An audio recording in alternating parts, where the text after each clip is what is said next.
morning, good afternoon, good evening, everybody. However you happen to be watching and or listening to this, I want to welcome you to the latest episode of the Gaming Circle podcast. The podcast where, this week, I think my co-host and I are both a little worse for wear, but we're here, we're going to do it because we have some important topics to discuss. I am, of course, your host, Mr. K. Asante, TKO Asante on all the places we communicate. And I'm, of course, joined by my brother from another mother, the man who is out here taking knees left and right. Some call him the lawyer, Mr. Everborn Saga. Good morning, sir. How you doing? Sick as a dog. Yeah, man. I know how you feel. But we here. First cup of coffee. Yes, this is the size of my cup of coffee. I have big man hands, so it's one of those days. It is what it is. What are we going to do? It's fine. So what's going on, man? Welcome to everybody that is here. I see some great people in the chat already. Shout out to the King. We'll do that from the top. King David, what's going on, brother? Good to see you in here. Shout out to Neo Mental and Soil Tech and Infinite Umbra and Rave Demos. We need to talk about that there, Dave, one day. see who you running from. I see Link and Lucius Augustus here. Yep, it's going to be one of those days. I'm excited. But before we even get this thing off the ground, I got to talk to you, man. You weren't here last week. Of course, we had the great Fox join us, but you weren't here. You were out there kissing babies and writing your signatures on the various comics that you were peddling, as it were. Yes, we were at the Garden State how it went. Yeah. Winter Comics Festival. Had a lot of fun there. It's a smaller show, but it's always good to meet new people and kind of introduce them to the brand and the IP. So, me and the missus went out there for the weekend, made it a thing. The food trucks were terrible, but we there's a lot of food close by, so the Wawa nearby helped us out. But it was in Sussex, New Jersey, so I highly recommend that show. They have an anime fest that we're going to be at in May, so if you're into manga and anime, we will be there, but everything else will be there as well. Really good people over there. Cool. And I had a great time, and I think we're going to add it to our yearly show schedule. I also just put in the application for Anime NYC, so fingers crossed. Let's see if we get accepted in there. And we got a few more festivals in the summer, and I think and obviously NYCC. So a lot of things happening this year. Plus, I can't say anything now, but you know who is in here, and hopefully we may have something to announce at some point. Yeah. I know what you're talking about. Understood. Interesting. All right. Yeah, that's good, man. That's good. On the topic of things we're going to be doing, it's good. It's a good transition. This show, this show in general, we're also going to be trying and doing a lot more this year. For sure, during that time in June when things happen, all that stuff, we're going to try and be in the spot as well. This time we're working on it. We're trying to get Mr. Everborn Saga to join us for June. It will be awesome if he can join us for June. We shall see how it goes. I will let you all know, for all those who continue to support us and always, with the super chats and the memberships and this and that. Thank you so much. All that will be going towards those shows and whatnot. Well, there's some moving and shaking afoot. Last year I was able to get to Germany. Who knows? Maybe this year that may happen as well. I'm not even asking Everborn to come with me to Germany, but at least the June showcases and things. Hopefully we'll be able to get that off the ground. Yeah, man. Listen, I'm not saying we could be out here using shake weights and doing squats like the great Iron Lords, but we got to do something to give to the people that will help us get over there so that we can cover it from the GCP perspective. Sure. Yeah, absolutely. So there'll be more. I think you and I need to align on that before we really like make a full effort of it. But yeah, there'll be more there. And I concur with you, sir. I don't want to be doing the no. I'm good. I'll leave that to better men than me. I see you in there, man, bro. Good to see you. It's not that I don't want to do it. I couldn't handle it. Yeah, I couldn't handle. No, like I said, I'll leave that to better men than me. It's fine. These knees are too old. It's fine. It's okay. But all right, let's keep it moving. Anyway, so shout out to the 85 people that are watching so far. We just got here. More folks are jumping in. Thank you guys so much for being here. Hit the like button if you haven't done so. If you're on YouTube, shout out to all the people on all the various platforms that are checking us out. We appreciate y'all. Mr. Everborn Saga, sir. You know how we do it on this show. We're gonna try and keep it concise today because I know you're under the weather, and I'm daddy daycare and the whole thing. So we're gonna keep it a little concise today, but we're gonna start with the games that we're playing as we do. And sir, I know you've been like digging into the indie crates, so we'll start with you. What games have you been playing this week? I've actually been all over the place, so I'm going to ask for you to start, and then I am going to take you on a little journey of what I've been doing in the last 2 weeks. Okay, very nice, very nice. Well, okay, so if I'm going to start, I will start by, and I have a bunch of different games I could talk about. I've been and shout out to the brother Pong Soul. I always give him credit every time I say it. As the grazer that I am, I always have many in the CD case, as it were, in the rotation. We could talk about Tokyo Extreme Racer, which I've really been loving. I want to make a video on that. We can talk about the final version. Well, not even the final version because they're still in early access. But Yoden Slayer is now in early access. I actually did a live stream of that. What was it, yesterday? Just from time to time, and that's another thing I actually should mention to the public. From time to time, when I have a minute two here and there, when I have 30 minutes to an hour free that I think I could do it, you may find that I'll be on here, jumping on the stream and live streaming and communicating with the people. So yesterday I did that in the form of Yoden Slayer, did that for about an hour. So it very, very cool, very cool game. Really enjoyed my time with that game. But because I am the grazer I am, and you want me to talk about what I've been playing, the one I'll talk about that I think most people will probably be interested in because it is in Game Pass now is Eternal Strands. I don't know, sir, if you're aware of Eternal Strands. I don't know if I am aware of it. I have not checked it out yet. Okay, so I'll show some footage. Yeah, I'll show some footage. I don't know if I can sell you on it, but I'll tell you what it feels like it is to me, right? I'll show you some of the footage while we talk about this. So this game, the elevator pitch that from my perspective, and shout out to King Webb. He says he's playing it right now, right? The elevator pitch to this game is, it's a very interesting premise. It's got the idea, I would say, it's if someone took the Breath of the Wild art style and formula. It's Breath of the Wild, a little bit of maybe Fortnite kind of energy, right?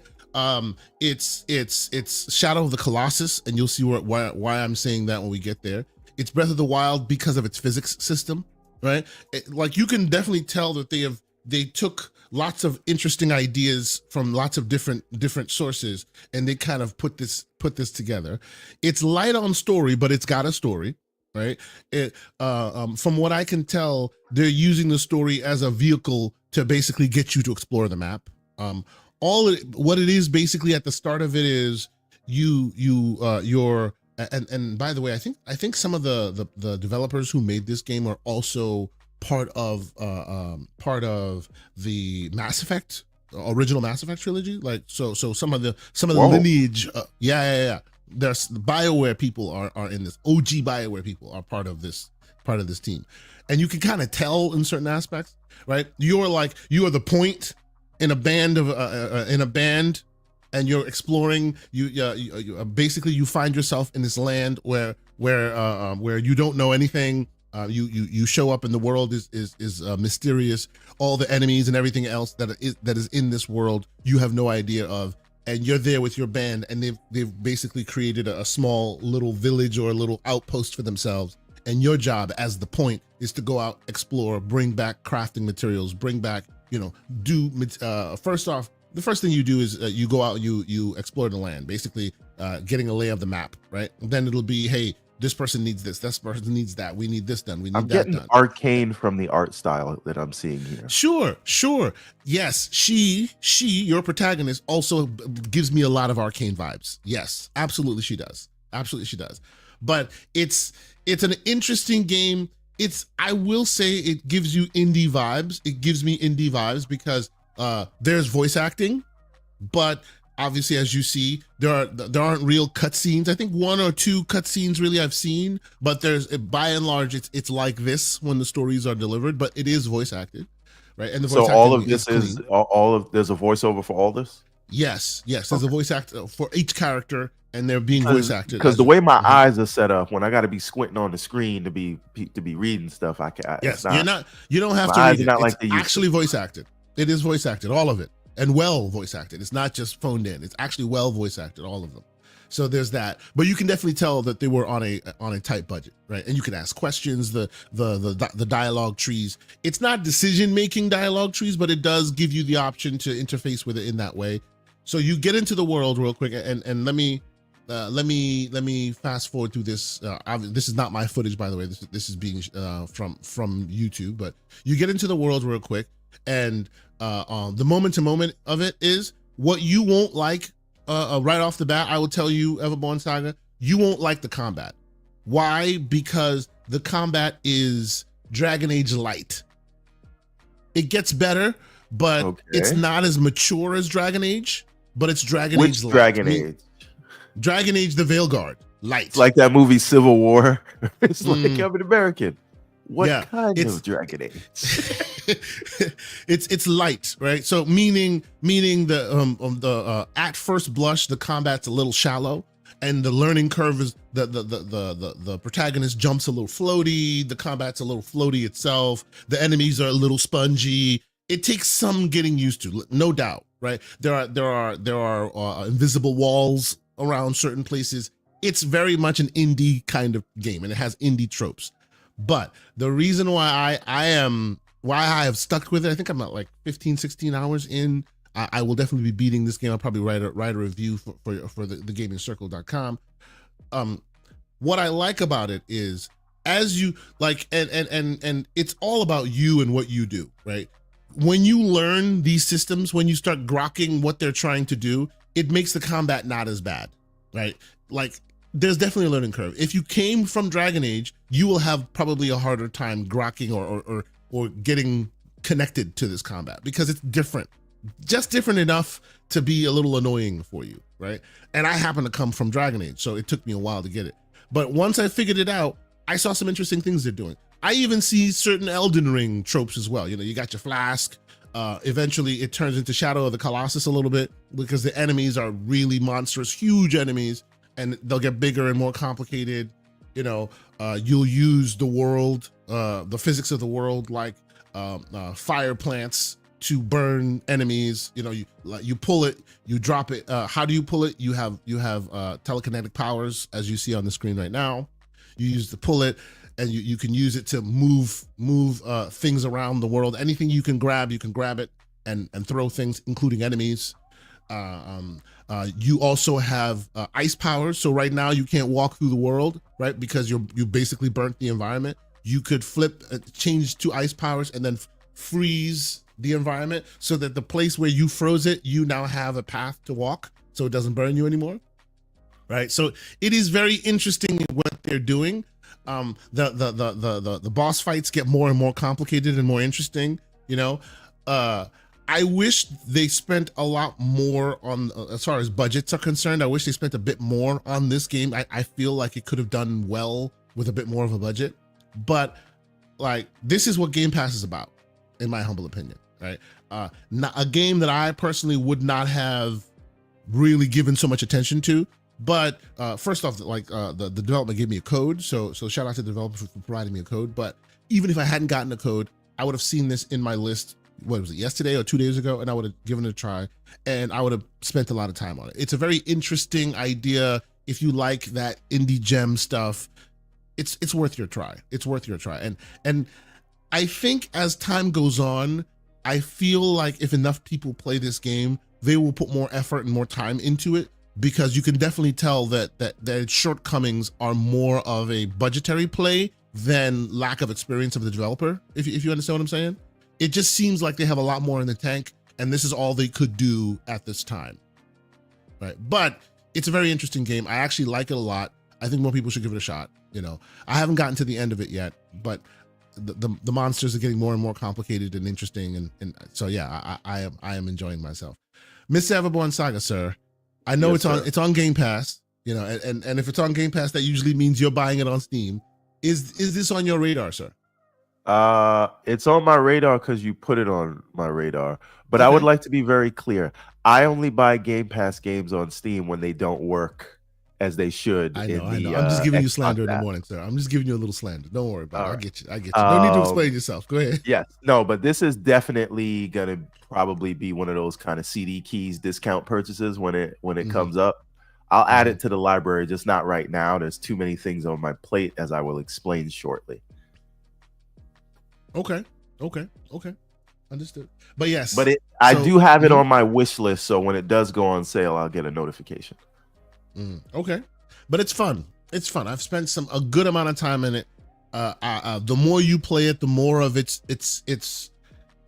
what's the word? The more of the game's inspirations you see, right? The more you play, the more you really see, oh yeah, this is very Breath of the Wild over here. And then you're playing a little bit more, oh yeah, this is very Shadow of the Colossus over here. Like you can just see it. Like they're really like pulling that energy to get that with their inspirations. And by and large, I think they've done a pretty good job in that, right? The while I say the combat is not the greatest, it's also not the worst either by any stretch. You're upgrading your armor, you're upgrading your weapons. Your camp is getting more and more mature as you do more of the quests and stuff like that. I really like it. I think it's pretty decent. More people should give it a shot. But anyway, Mr. Everborn Saga, sir, what about you? What is on your All right. rotation this week? So I don't know if we talked about this when I was here last, but I have jumped back into Metaphor, and I've been playing that. Okay. And I'm really engaged with the world, really engaged with the story. Obviously, it's a great story. It was nominated for Game of the Year, blah blah blah. Mm-hmm. But it is a game fun tip. Fun tip for you. Based on recent interviews, Phil Spencer, a voting member of the Keeleys, voted for it as Game of the Year. Yeah, yeah. But it is also a game of hurry up and wait. And I'm yes. not familiar with the it's a game Persona of movie universe, watching. Yes. which is no, I'm fine with the cutscenes, but it is, hey, this thing's gonna happen in 7 days. Go figure out what you want to do for 7 days. All right, this thing's gonna happen in 30 days, right? So that's fine. But what happened is, while I'm waiting for the big story thing that I want to see happen, I ended up like going to another game. And then I went to Final Fantasy VII Remake because Rebirth had just come out, and I had gotten some code to get it for like $38. So I had bought it. I think it was from Green Man Gaming. But anyway, I said, let me go and try to finish Final Fantasy VII Remake. And I guess this is old news because I never finished this game. But I really enjoy Final Fantasy VII Remake until you get to the Eris section. And I'm like... And then it slows to a crawl and you just want to claw your eyeballs out. So like bad that I'm just like, when is she going to die? Yes. The best way to describe that section, and this is one of my favorite words, because the word itself explains how you feel about it. It's very lugubrious. That part. You just want to claw. It's like, oh God, get me out of here. Walking around carrying flower pots. I gotta go back and forth. Like we're terrorists who are on the run, and now I'm carrying flower pots. Flower pots. Yeah. Indeed. Right? Yep. And it's unabashed, and it just takes so long, and it just enjoys just reveling in the flowers. All of the energy out of the great story that they're telling. And I'm like, I don't want to play this. So then I stick with it, and then I get through you got to meet Eris' mom. I won't give you any spoilers or whatever. I finally get out of her town. I'm like, all right, finally we're gonna get back to the mainline story. And then I see Tifa going off to do her OnlyFans for some thing, and I gotta save her out of a cart. What is going on with this game? Have you gotten to the part how you save Tifa yet? No, I just got the hand massage, so I know what's coming because it was spoiled for me. But Cloud is okay. Anyway, we're not gonna spoil it for those who We ain't haven't played going it. there. But We ain't going there. yes, That's right. Yes. but If you haven't played up to that part, ladies and gentlemen, you're gonna have yourself some fun. But continue. right. So I am. I got fed up with it. I just can't wait until we get to the pivotal moment where she's no more and we can like focus on the story. Hopefully that happens by the end of Rebirth. But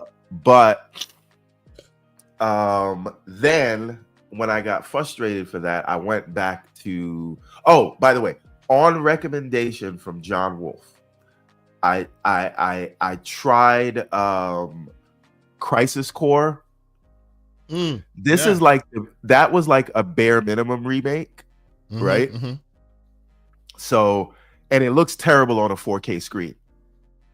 So that because there's no textures, there's no detailed textures. It was a PSP game that they've up-res, so it just looks really shiny and really empty. Yes. Yeah, I think I'm gonna play that if I get back to it. I can't. I make no promises, but if I go back to it, that's gonna be a strictly handheld thing. Because I think it'll be less disrespectful to my eyes. So he says I never played Final Fantasy VII. I've played Final Fantasy VII many times, sir. I've never played Final Fantasy VII Remake. Let's be very clear about that. And let's be absolutely clear about what remake is. It's not really a remake; it's a reimagining. So if you've actually played Final Fantasy feels like VII, it's more of a sequel to me. Right, like, well, because they tread original ground, but then they veer off in different situations where the original but the main event still happened. So like, you know what I mean. Yeah. So anyway, it's a sequel. Lucius agrees with you. Yeah. Anyways, so on to the main event. This is what has been taking most of my time for the last 5 or 6 days. And I would like to give a shout out to MJ Dark. I see a cool indie recommendation coming on. All right. Yes. So apparently he told me about this a long time ago, and I just never got to it. And then I heard Jez talking about it, and I was like, "What is this Blasphemous game?" You hadn't played it before? Wow. Never. I hadn't even heard of it. This is what happens when you are a what do you call it? A launcher snob. When they give you free versions of the game, you don't even hear it because it's not on your launcher of choice. They gave this game for free. Blasphemous 1 has been given away for free multiple times in GOG and in other places. I think even Epic Game Store gave it away for free at some point as well. So awesome game. What is your experience with it? So I went and bought 1 and 2. They were both under $5. Yep. I got part 1 from CD Keys and part 2 from Eniba. So I absolutely love this game, right? And I want you to look at what you have on the screen right now, because because I got 1 and 2 at the same time. I'm playing through 1 earnestly, but I said, let me just start part 2 to see the see growth, what it looks like. I wanted to see what they did visually. So what you have on your screen right here, I think is more artistic than the full length animations that they do in the second one. I feel like the second one might feel a little bit too clean. And it's just the way that this is presented. It feels. So tell people the elevator pitch. Give people the elevator pitch for the game. So this is if Elden Ring and Diablo had an affair, and the baby was a 2D Metroidvania pixel art, right? Very religious iconography here and there. You know? All over the place, right? And it is really like foreboding in the atmosphere score. is amazing. Right. Yes. And even the way the combat works and everyone is in like pain. It's like this is like a terrible time to be alive. Yup. And it just you don't want to be there. You don't want to be there. Yeah. How crazy religious zealots can get. And it's really, really well done in terms. And so I don't want to ruin the story, but I cannot get enough of this game, and I've been playing it. I think I have like 7 or 8 hours now in it, and I'm like 10% complete. So we'll see how.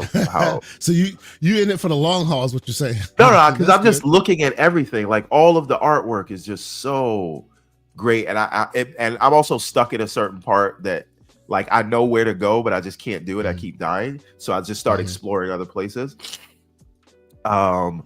But it's really well done. I feel like this is going to be my 2025 Soldiers for me, a game that has already been out and I just discovered it. Not discovered it in a Columbus kind of way. In a Columbus kind of way. That's right. I'm just saying, I discovered it for me. But it's really. You don't hear me slandering you, sir. If you then say I discovered it this year and then you call it like something else other than Blasphemous, then we got a problem. Okay. Whatever. But you can see the detail that is in the artwork here, right? And it all feels like look at this boss you're about to fight. And it's the first one. They just start you off like this. Yep. Right? The presentation is just so good. And the art style, the tools they use to present it, you would be like, how the heck can they do so much with pixel art? It's just insane. Right. And so apparently this came out in 2019. Oh, and you see, you have the flash, just like Diablo. And this dark time, just like kind of gives you very Diablo 2 vibes, right? But like the combo system and parry system just works because I love that they give you a good window for the parry. It's not one of those. So it's weird, right? Because you press parry when you see them like when they lift their hand up, not as it actually hits you. So if you try to parry when the blade or the attack is on you, it's too late. It's too late. You have to press parry before that, right? But look at this. Look at what you're seeing here, right? So now I don't know if you can show a little bit of part 2, but I just want to I want to kind of dissect why I feel like this feels like it has more to say than part 2. And I know the mechanics in part 2 or whatever, and they changed the button layout a little bit in part 2, and I kind of prefer this button layout more. But again, that's just a factor of I played them right next to each other. But part 2 just feels a little bit too clean, and I love that it's fully voice acted, right? Because you don't get a lot of that in these Metroidvanias. But show a little bit of part 2 and look at the opening, and I'd like to hear what people think. This is part 2, right? Yep, part 2. Yeah. So here's where I feel like it's just a little bit too clean, and I prefer the pixel art that they use for these cutscenes in the first one. What does the chat think? And while we wait for the chat, I will say I do see the same deft hand that did part 1 on part 2. Although I do agree with you that the art style that they chose, the method that they chose to express that art is different, and in so doing, maybe it's a little less impactful than the first one. But I do still think that the person who put this art together, you can tell, is the same creative vision and the same skill. Wait a minute. That they really put together. So Lucius, I want people to understand what I'm talking about. When you say beat the first game, I'm specifically talking about. You're talking about the art style, style, cutscene delivery of what it looks like. It looks like they did a lot more with less in the first one, and that in the second one, their budget grew. But their creative juices didn't necessarily. Right. I'm not making a judgment on the game mechanics of part 2 itself. I am only saying that I prefer the pixel art cutscenes to the hand-drawn, more painted style. Yeah. Right. Yeah. So, and I'm sure this is a more complex game because this gives you 3 different play styles. You can pick what kind of weapon you what do you call it? Yeah. So Delroy says he prefers the original over 2. Yeah, I think both of these are amazing games, though. Like, make no mistake, these games are like the reference design for Metroidvanias. They have been for some time. So yeah, I think I'm gonna be locked up with these for the next couple of weeks to just play through the both of them, because I'm having so much fun with it. And again, the tone is so dark, but like I'm all about it. So it's the like, grim dark tone. yeah, like, but like, it's dark to the point of like despair, almost, right? Yeah. It's that religious despair. It's that uniquely religious despair. You know what I'm talking about? Yeah. It's very good. So they're able to set that the world building is like very well done. Very well Major done. Tech asks, I hope I didn't butcher your name, but how long is it? So I noticed at like, I'm a little bit less than 10 hours, and it says that I'm like 10-11% through the game. So but again, I'm kind of lumber. It probably takes about 20-30 hours to finish it, I would think, but we'll see. Maybe it goes faster and I'm just looking at too much stuff. Okay. So before we continue, let me real quick. I did see we got a member chat in our member chat here. The great Sith Lord, member for 9 months. Shout out to you, Sith Lord. Thank you for being a member. He asks, any tip for installing an SSD on the Ally? Now, I'm assuming you're talking the OG Ally. It is a relatively easy process to open the back of it. Like they have 4 screws on the back of it. Obviously, power it off before you do any of this. Relatively easy process to open the back of it, and basically you can upgrade the SSD that you have in there. It's not as complicated of a process as some have it, but if you don't even want to go through that, there is another option for you if you want to add an extra SSD to it, and that is something like this. This one specifically is called the Save Point, and basically what it is it's a place where you can put an extra SSD. So let me take a look. Let me show you real quick here, because I happen to have this when you ask the question. So that's what it looks like. And all you do is basically you have this ring. It goes on the back of your Ally X. The SSD goes in there. You unscrew the back. You put it in there, and then it attaches to the back of your Ally X. And this plugs into one of the ports. And now you have whatever storage you have attached to your existing Ally. But don't you have to be careful not to block the vents in the back when you do that? No, the way this one's put together, like obviously you're not gonna put this in front of the vents. There's a place where you place it, and they've made the cable long enough to be able to place it. But it's specifically made for the Ally, and I think I've even used this on the Steam Deck, things like that. $50, very easy to get on Amazon. If you want to update your storage drive without necessarily having to crack open the hard drive, the thing, and replacing the original version, this can add to your existing and give you more storage space. So there's that. If you want to chat with me about it, if you want to know more information about it, you know where to find me. Shout out to you. Find me in the DMs, and I can send you the links to all of that as well. Shout out to the Real Big Rich. What's going on, Real Big Rich? First time I'm seeing you on this in our chat here. Thank you. With $5 super chat. Thank you so much for being here. He says, wanted to show some love. Keep doing y'all thing, sir. I appreciate that controller for his avatar. That's awesome. Clean. That's a good controller. That's a clean controller. Indeed, it is. Indeed, I don't even play sports, but nice. That's a clean controller. I like that. So salute to y'all. Thank you guys so much for being here, showing your love, showing the support. We appreciate it. So Rick L says it's one of the most frustrating games ever. I'm assuming he's talking about Blasphemous. I got to tell you, most likely, yeah. I spent like literally 3 hours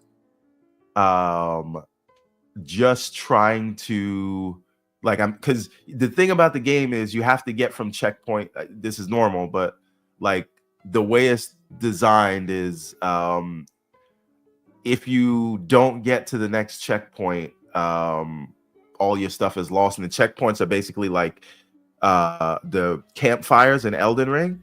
So like it's basically 2D FromSoft. Yes. Right. So if you die, you have to go back and find your dead body so you can get your stuff back or whatever. Yeah. And I'm trying to get to the top of a mountain, and I keep getting closer and closer, but then I die, and it's like all the way from the bottom. Right? They're so very stingy with the save points. So that has got. But you know what? every time I've died, and this is what they're good about, right? It is frustrating. I'm dying a lot, but every time I die, I can always tell it's my fault. It doesn't Yeah, feel you like feel like it's not. It's you, not the game. Yes, yes. Yeah. That is always a very fine needle that you thread, and the good games can do that, right? Where they beat on you, but you don't feel like it's their fault. It's your fault, and you can go do it again. You know, it's good. It's Right. good. I appreciate that. Yeah. And I do go further each time. It's just like, okay, here's a new obstacle I didn't know about, and then I die, and then I'm like, all right, back to the bottom of the mountain. Let's go again. So, but yeah, it's really I don't think any AAA games are getting any love from me until this is done. So very nice. Very nice. Speaking of AAA games, I have been finishing up well, I already finished Dragon Age, but I have been going in the back doing some of the like cleaning up some stuff in the background. So I've been also still finishing that up as well. So much so that this morning EA Play Plus charged me again. So I've been playing that game for 3 months now. It's gotten 3 months out of me. So there you go. It is what it is. I needed to make it so that this game would only be played to see how long that subscription service would last. It's lasted me 3 months so far. So there you go. There's that. EA got some money from me. One thing I will give Elden Ring credit for is they were very generous with the save points, with the campfires. So like as hard as it was, there was always a campfire right next to you so you could get right back to whatever you're having trouble with.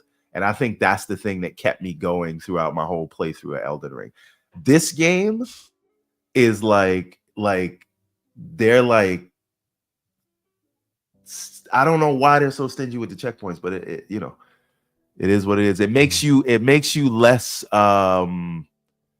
you want to take way less risks, right? So you know, so because you never know when it's coming next, right? Yeah, you walk around playing scared when you know the checkpoints are few and far between. So ladies and gentlemen, well, before I even do that, any other games that you have that you want to talk about, sir? Just what I'm another game that I bought but I did not start because I heard it had a lot of bugs is Spider-Man 2. Got it for $40. You got it for $40. Good for you. Good for you. Okay. No. I'm lying. I'm lying to you. It was $49 after tax. Which still isn't bad. Still isn't bad. It's good. It's good. Yeah, definitely not paying $70 for I beat it on PS5, so I kind of don't want to. I don't. At least not now. I will most likely rebuy it, but I won't rebuy it now. I have too many other games that I'm playing. So I started it on the PS5, but I only played the opening Sandman cutscene, so I don't know anything about where the game goes or whatever. But just like Ghost of Tsushima is something I always wanted to play, but just never got around to it. You need to play Ghost. Ghost is awesome. No, I bought it. I bought Ghost. It's in the backlog. But you need to play it. I didn't say you need to buy Ghost. I said you need to play Ghost. I'm a backlog bandit. I'll buy. You know how many games I bought on Steam and just like, oh, that's nice to have. It's on sale. Yeah, but digital hoarder you are. I understand. Yeah.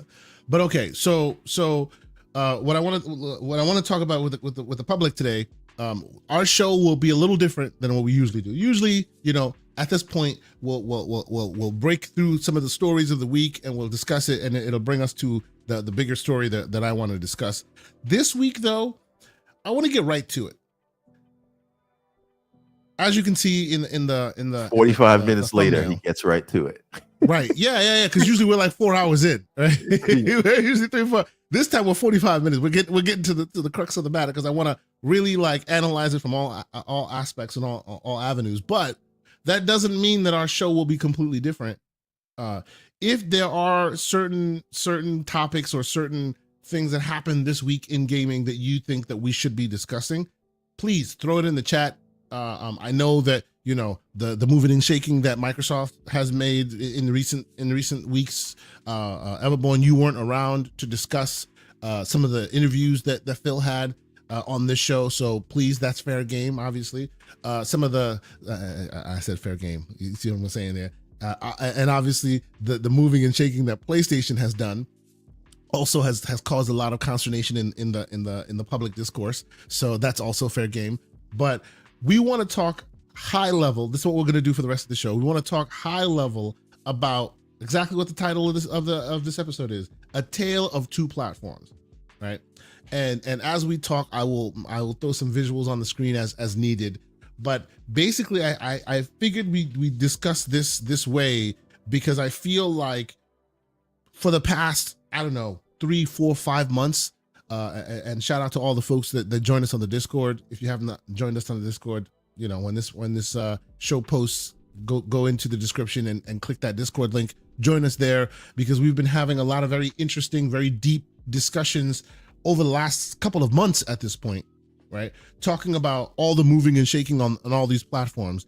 And I think more and more it's becoming very, very clear and very evident that what you know to be your brand, right? Your PlayStation that you loved, your Xbox that you loved, the PC platform, to a lesser extent the PC platform and Nintendo, right? But it looks like the way we knew things to be done is changing by and large across the board. How is it changing? It's changing in lots of different ways. And I kind of feel like it's worth a conversation. I think it's time for us to take stock, sit down and go, you know what? It seems like maybe that old business model that we're used to from our childhood and our entire life basically is now changing across the board. And I feel like it's something that we definitely should be discussing. So Everborn Saga, I think we should start from the top here. You know, obviously, this came about in the recent incarnation of this conversation, came about as part of the recent conversations after the earnings were revealed. We're still waiting for the full earnings on the PlayStation side, but Xbox's earnings have been revealed and are being discussed. Right? Obviously, there are lots of detriments here and there as far as hardware sales and this, that, and the third. But there are also some bright spots as far as active users and services and profits and the like, right? So it and obviously combine that with Phil's recent interviews, and it looks like they are definitely as you have been asking them to, you and many people have been asking them to. It looks like they are now basically ripping off the Band-Aid, right? They've taken the mask off. They are no longer kumbaya. They're no longer, oh, we're just doing this, we're doing that. Oh, don't worry about, nope, all of it. Forget about it. We're doing this. We're having different conversations to our public now, right? So, Everborn Saga, sir, what do you think of the recent rounds of conversations that Xbox has put forth? Uh-oh. No, I'm here. Just trying to get off of mute. So I think what it was said this week is what should have been said a year ago, right? I think that there's been a lot of damage done to the perception of the brand from the fans. And if because the story has kind of changed over time, right? When you start with, you have the rumors running wild, and then you have the just for games, but not everything is coming, and they're not Indiana Jones, and then it's Indiana Jones, and then real quick, shout out to the great Destin Legary, new channel. He's been doing this thing for a while. You know Destin. He's the one who got the interview. Gamertag Radio also did. We talked about it a little bit last week, but of course, when we're discussing the things that they brought to this conversation, we must give them credit. So shout out to Destin for his great interview. Please continue, sir.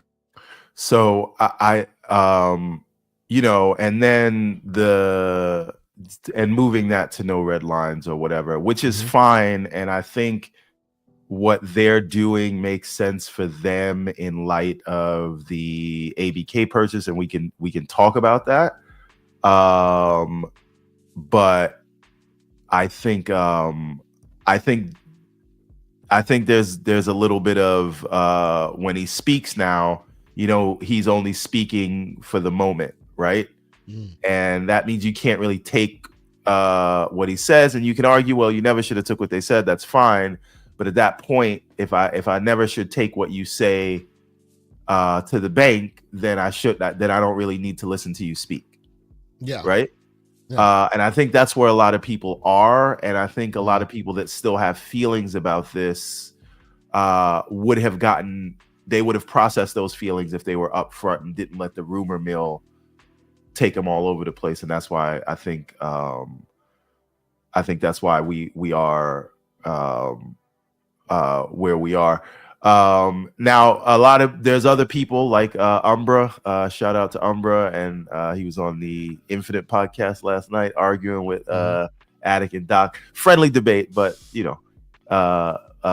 energetic debate. But Umbra was pointing out that what he said may have been true at the time, and things change, but I don't know that matters, right? Like if I tell you one thing and then things change, okay, but that means I can't really take what you say, right? Promise is a promise. So, but again, all that out of the way, I think if we look at what they're saying, what was more interesting to me than the whole talk of exclusives, because we've adjudicated that, we've processed it, we've known this for the last year. For me, is what he talked about in terms of what they want to do to bring the Xbox experience to Windows, right? That to me, right, is a lot of what I think that's where I think they can see success. So if we look at when Nintendo had trouble in the console space, right? So what Hidden Rogue is saying, things change every 6 months apparently. So this is what I mean. So when you have that feeling, you can no longer trust the words that people are saying, whether they're truthful or not. They might not mean anything 6 months from now. So this is what I mean. So and Dorian Gray, let's not confuse the ramblings on the timeline with people posting stolen pictures of broken Xboxes or using ChatGPT to create an image of a broken Xbox. I saw that. Let's not confuse that with the conversation we're having here, right? And if you say you should never be a fan of a corporation, that you're just not following what I'm saying, but we are in agreement that these interviews with the corporals are not very useful at all, right? So again, but back to the matter. Let me ask you a question. Sure. But let me ask you this question. What do you say? And I hear what you're saying, right? And I can acknowledge, and I do recognize that we've been going through it for some time with this specific platform, right? What do you say to those like John Wolfe, for example? And shout out to John, great John Wolfe. No, we're not throwing him on the bus. Yeah, I'm just messing with you. It's a valid critique he has, right? For those who say, look, as Hidden Rogue has said, as you were just saying, right? Like because things change so drastically or so frequently in among their ranks, that maybe when they start to speak, people will start rolling their eyes now. Maybe there's a quote unquote Stankonia on the deliverer of the messages. What do you say to those who say, hey, we hear you, they're moving on now, maybe they're doing new things now, let's get new representatives to speak for them, we're tired of seeing, say, Phil Spencer? I guess what I'm saying is I don't want any corporal representatives, right? I think what they did at the developer direct was perfect. You didn't have anybody up there except the developers. Show the games, because clearly that's what matters, right? So you can argue that's what should matters, but to them, they're telling everybody, focus on the content that we put out and not where it's going. So if that's the case, I don't need to see you, right? All I need to see, because it's a sort of transactional thing, which is what they've been pushing everybody towards, is hey, let's put a game out. Do I like it? Then I'm gonna get it wherever I'll feel like playing it, right? But these interviews don't do much for me. Now this is the point, right? Make console published games, yes, like take the emotions out of it. Xbox is big enough to do both. Make consoles published games. Let's face it, they have over 30 studios. They're positioned to navigate a changing industry. And this is a very important point, right? I think, and I want everybody to go back and think about this. You can feel however you feel about the Xbox as a brand and the messaging and whatever else, right? But compare Microsoft Gaming, which is all the publishers that they have under it, XGS, ABK, ZeniMax, Bethesda. Compare what they have in terms of roadmaps, what they're doing in terms of showcase, what they're doing in terms of release schedules, what they have in terms of IPs that you care about. And I would argue that as a publisher, I mean, they've literally moved to be the biggest publisher in December. We'll see if that carries forward. But like, to me, they have the most IPs of any publisher that I care about, right? Sure. Like, sure. Okay. you're not going into an EA or even a Capcom showcase as excited as you are with the breadth of IPs that they have. So I think going forward, the way that I look at them is they are the largest publisher in the world. They are I think of them as a third-party publisher first, and who is so large that they happen to have a platform, but the platform is just one endpoint that they support, right? And so, you know, they like, if you think of Microsoft, they have Office, right? Like, they don't keep it to Windows. It is on.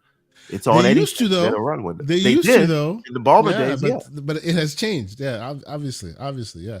What do you think?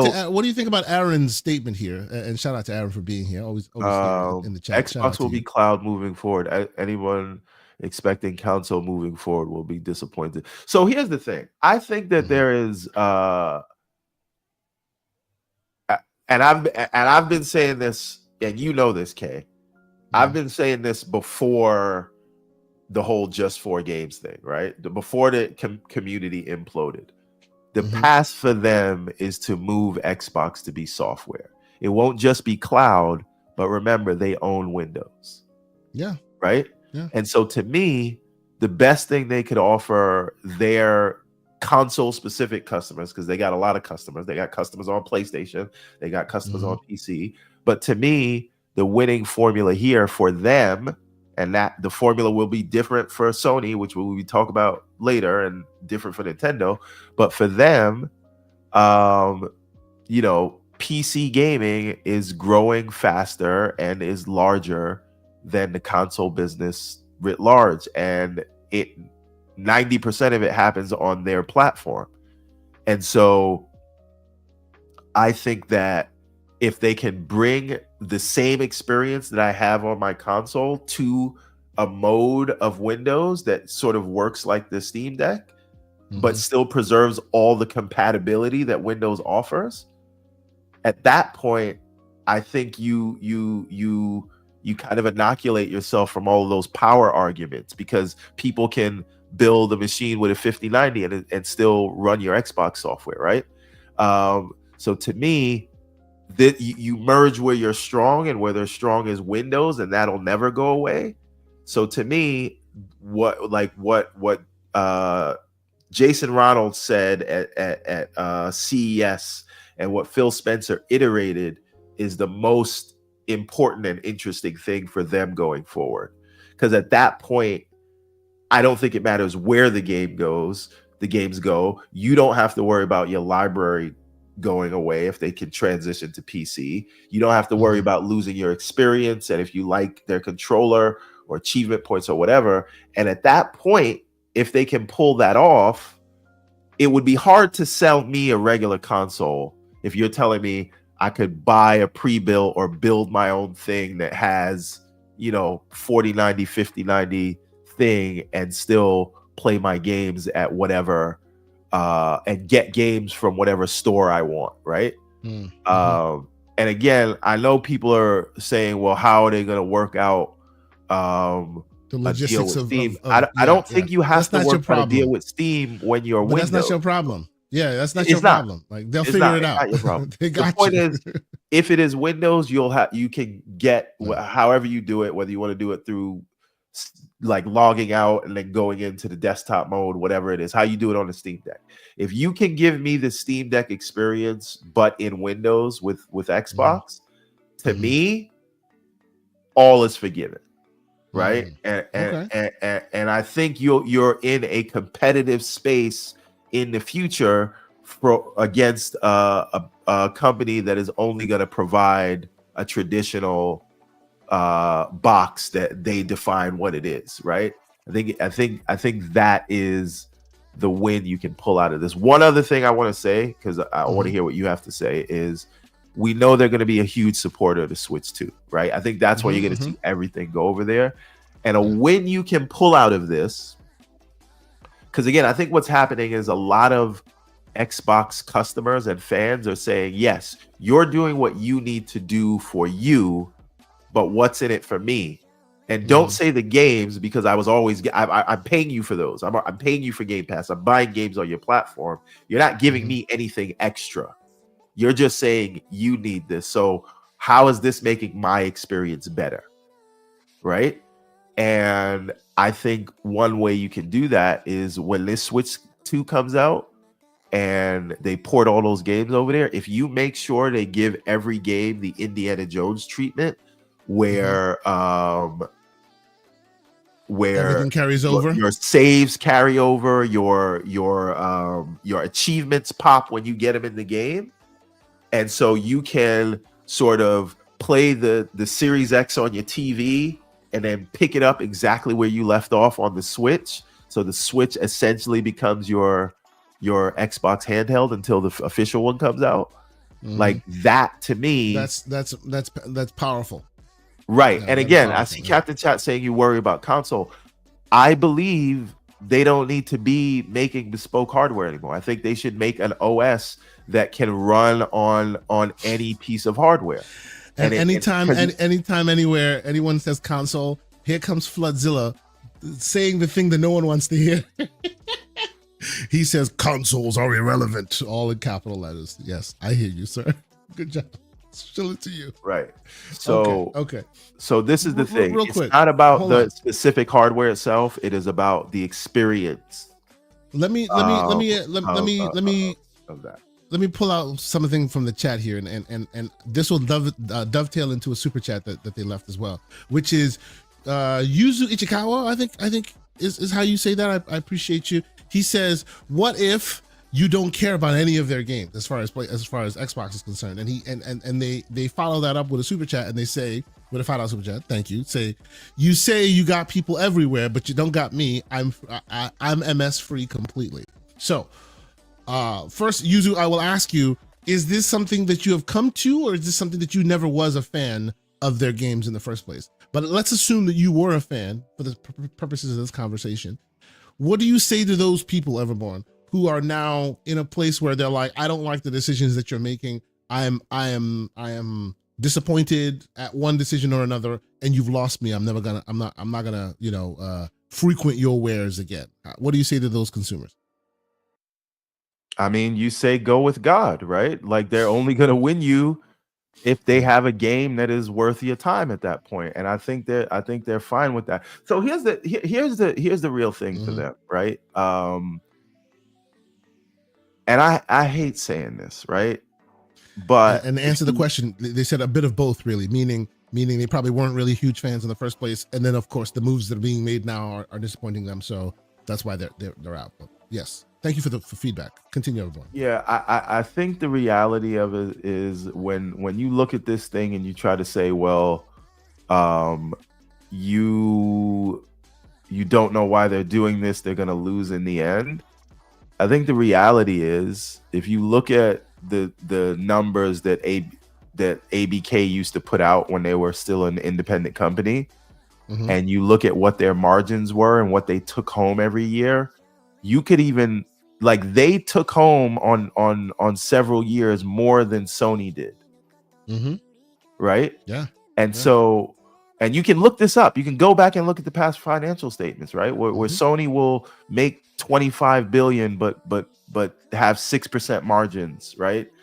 And for 7, those who don't understand what right. that means, the margins means the take home. It doesn't matter how much you make; it's how much you actually get to keep in profit for yourself, and that is far less than how much you brought in.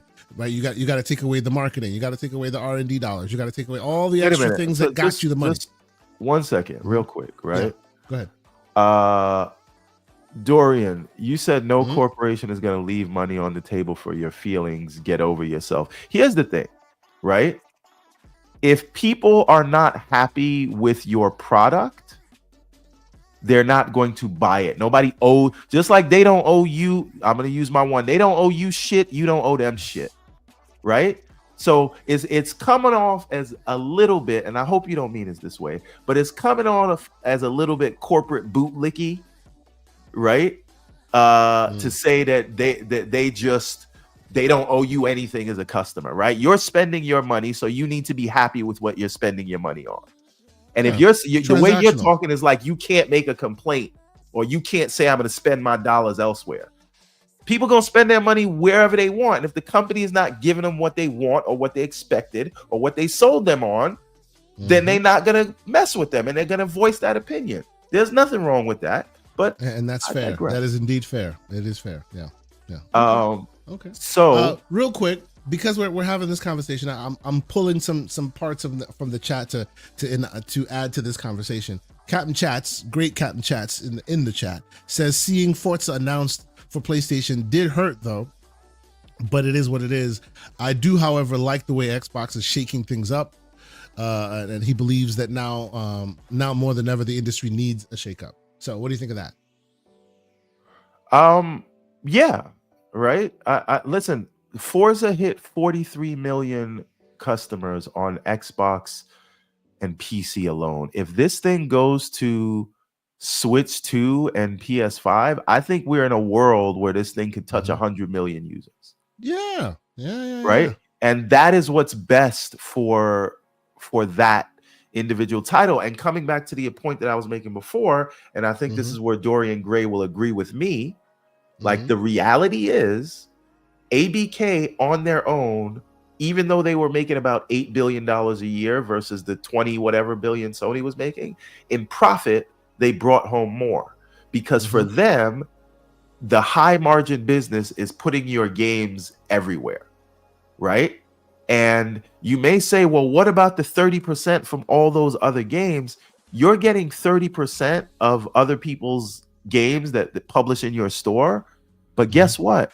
That store isn't free to run, right? Yeah, you got to make hardware to be able to have that store locked to it. You have to do marketing. You have to do all these other things. And that's why the margins were 6 to 12% for Sony for the last 8 years. And in Activision Blizzard, they were around 20%, right? Really quickly to add to your point real quick on the storefront situation. At least in the Microsoft example, they own their own data centers and they can actually fund their own store.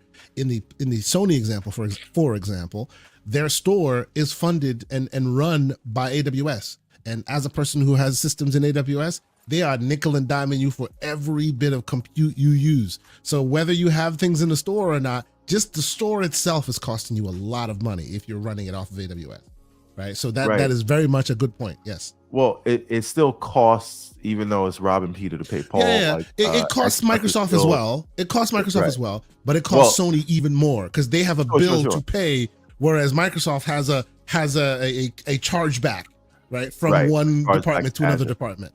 Yeah. Right. But my point is they're like so people think that they're leaving money off the table and this is gonna hurt them in the future. I don't think it is. I think the reason people are not happy with this is because I think they realize they'll probably make more money by being everywhere, and it'll give them less incentive to focus on what some people care about, which is what some people care about, hardware. That's right. And so the thing is, if we know how much money Activision was making, imagine if Activision bought Bethesda and then had all those IPs. And then imagine if Activision and Bethesda got together and took Xbox Game Studios off of Microsoft hands.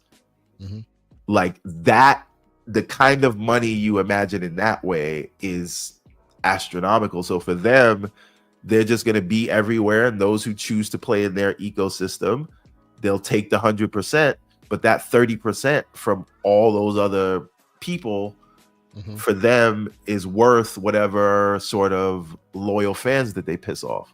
Because again, I can give an example. At work, my manager or whatever,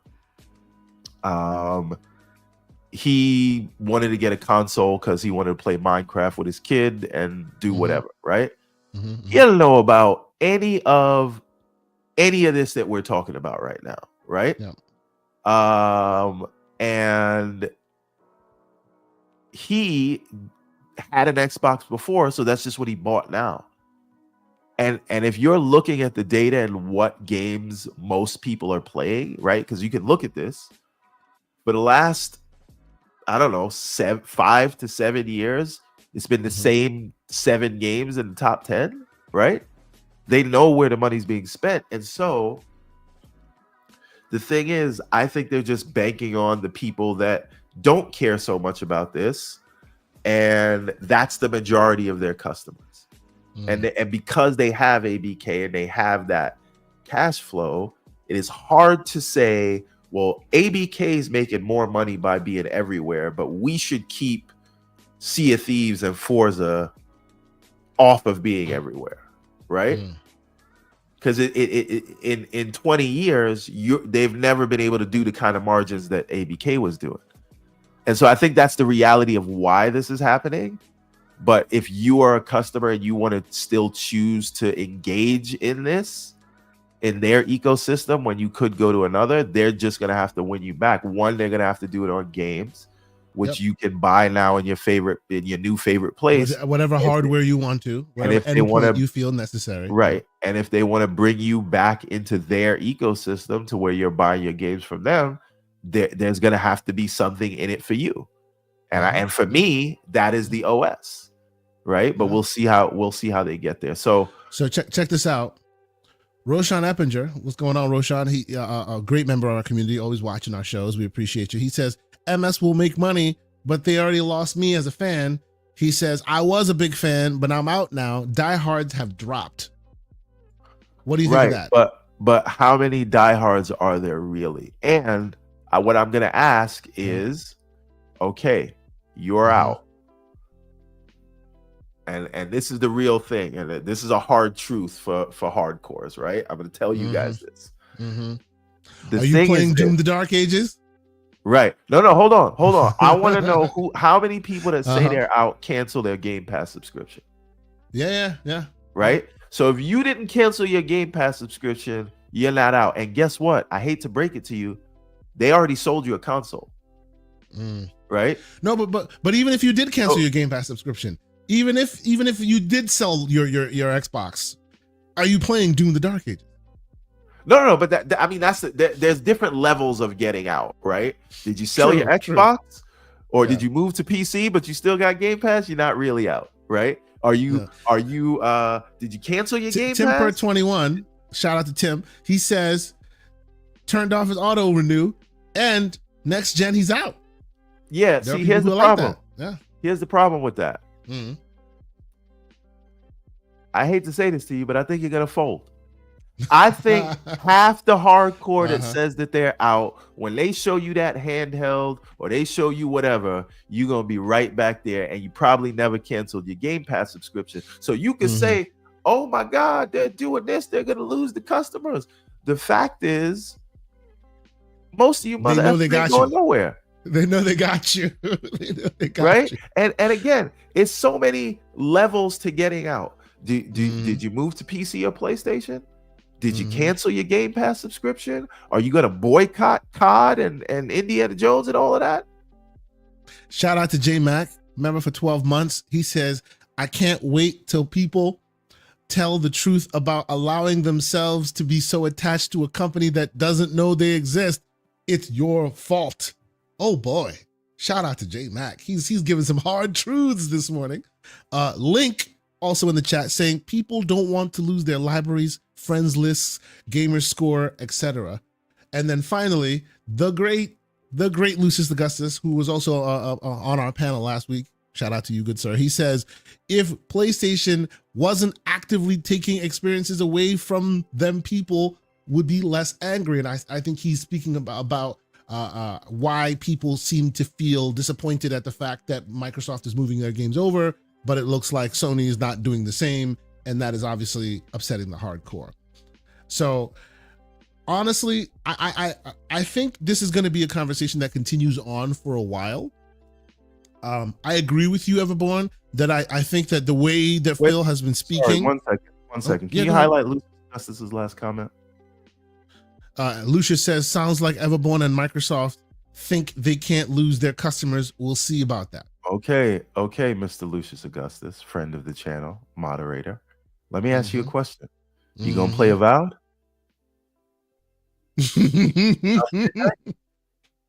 and by the way, people, for those who don't know, and if you don't know, join the Discord because then you'll know. He already got this man by the balls, as it were, because we already know that yes, I know that Avowed is like his favorite, like it is his most anticipated title. So as much as he's like, hey man, they lost their customers, you still there day one, either with a Game Pass sub or some cha-ching ready to play Avowed, so they still got you. Is basically the point. So again, and I am somebody who because I have huge beef with the current iteration of the Xbox app and how it works. Yes. I have a Game Pass subscription that lasts until 2026 in October. This man is this cold-blooded. He's like, I got a code for Avowed. So here's the thing. You got a code for Avowed. Are you telling me if you didn't get a code, you wouldn't have bought it or used your Game Pass subscription, which is not expired? You want us to believe that? It is what it is. He didn't pay for it, so it's fine. Okay. It's fine. Okay. No, cool. Okay. Yeah. Let's talk about the future now, before we move on. Before we move on from Xbox, you're still an MAU. Sir. Yes. That is literally the long and short of it. You still count as a head count in their numbers, which if you don't want to count as a head count, unfortunately, it is what it is. Victor Allenstein, shout out to Victor, $2 super chat. He says, welcome back, Everborn. The dynamic duo is back. Thank you, sir. Appreciate all the support. You know, always in here being slanderous as well, Victor. Appreciate you being here. But let's talk about the future of what we think this platform will look like, and then we'll move on to the other platform. So, with what we know now, for what we know now, right? We know that they will, at least next gen, right? It looks like there will be a console, right? Hybrid or otherwise, there will be a console. So it appears, right? We know that most, if not all, of the games that come to that console will also be available elsewhere. When will it be available elsewhere? In what context it'll be available elsewhere? We don't know that yet.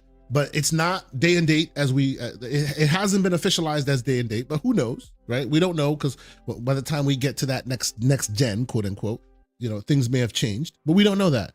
All we know is if you are an Xbox user, you still got Game Pass. You're still getting those games on Game Pass, first and third party, right?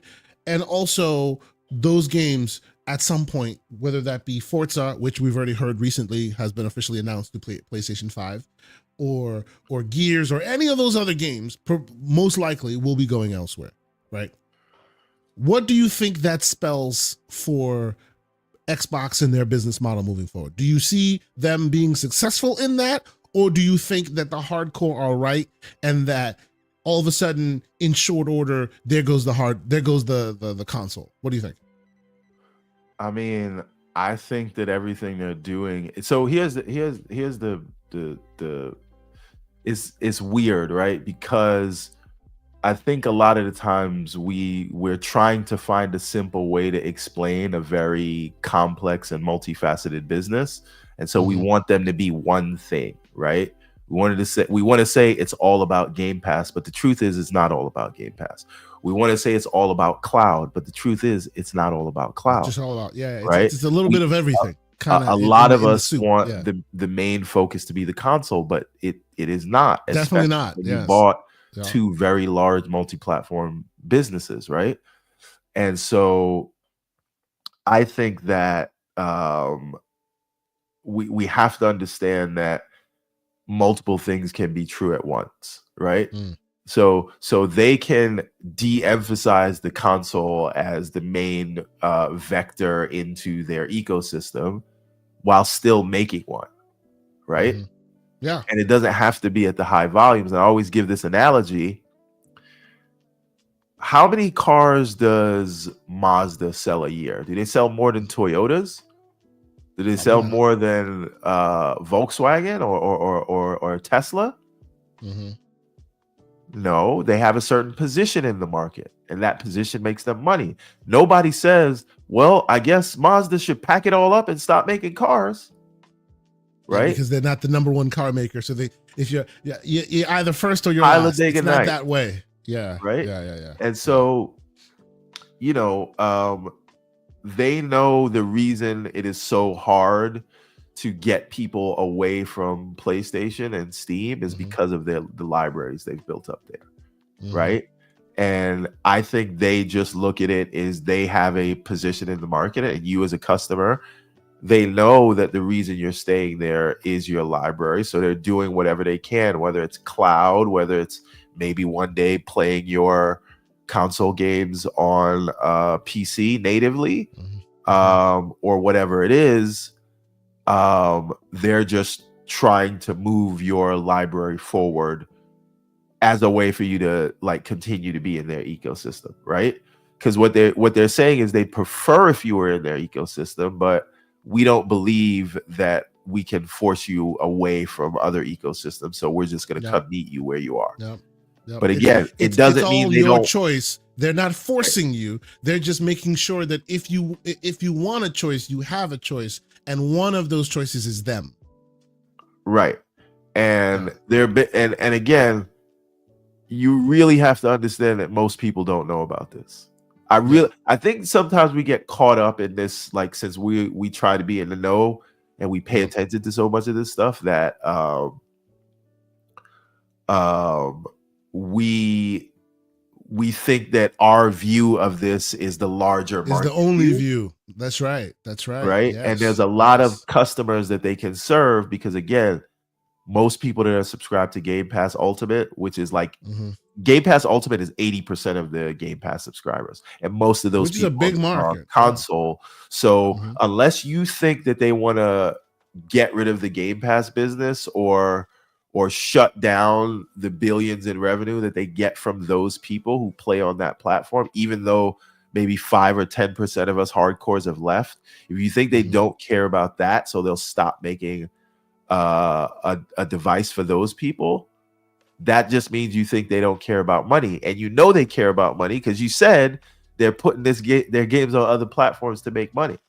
And so I think that the first and third party offerings will be the majority of their money, but they don't want to. The same reason they kept around Xbox Live Gold for so long. You know why?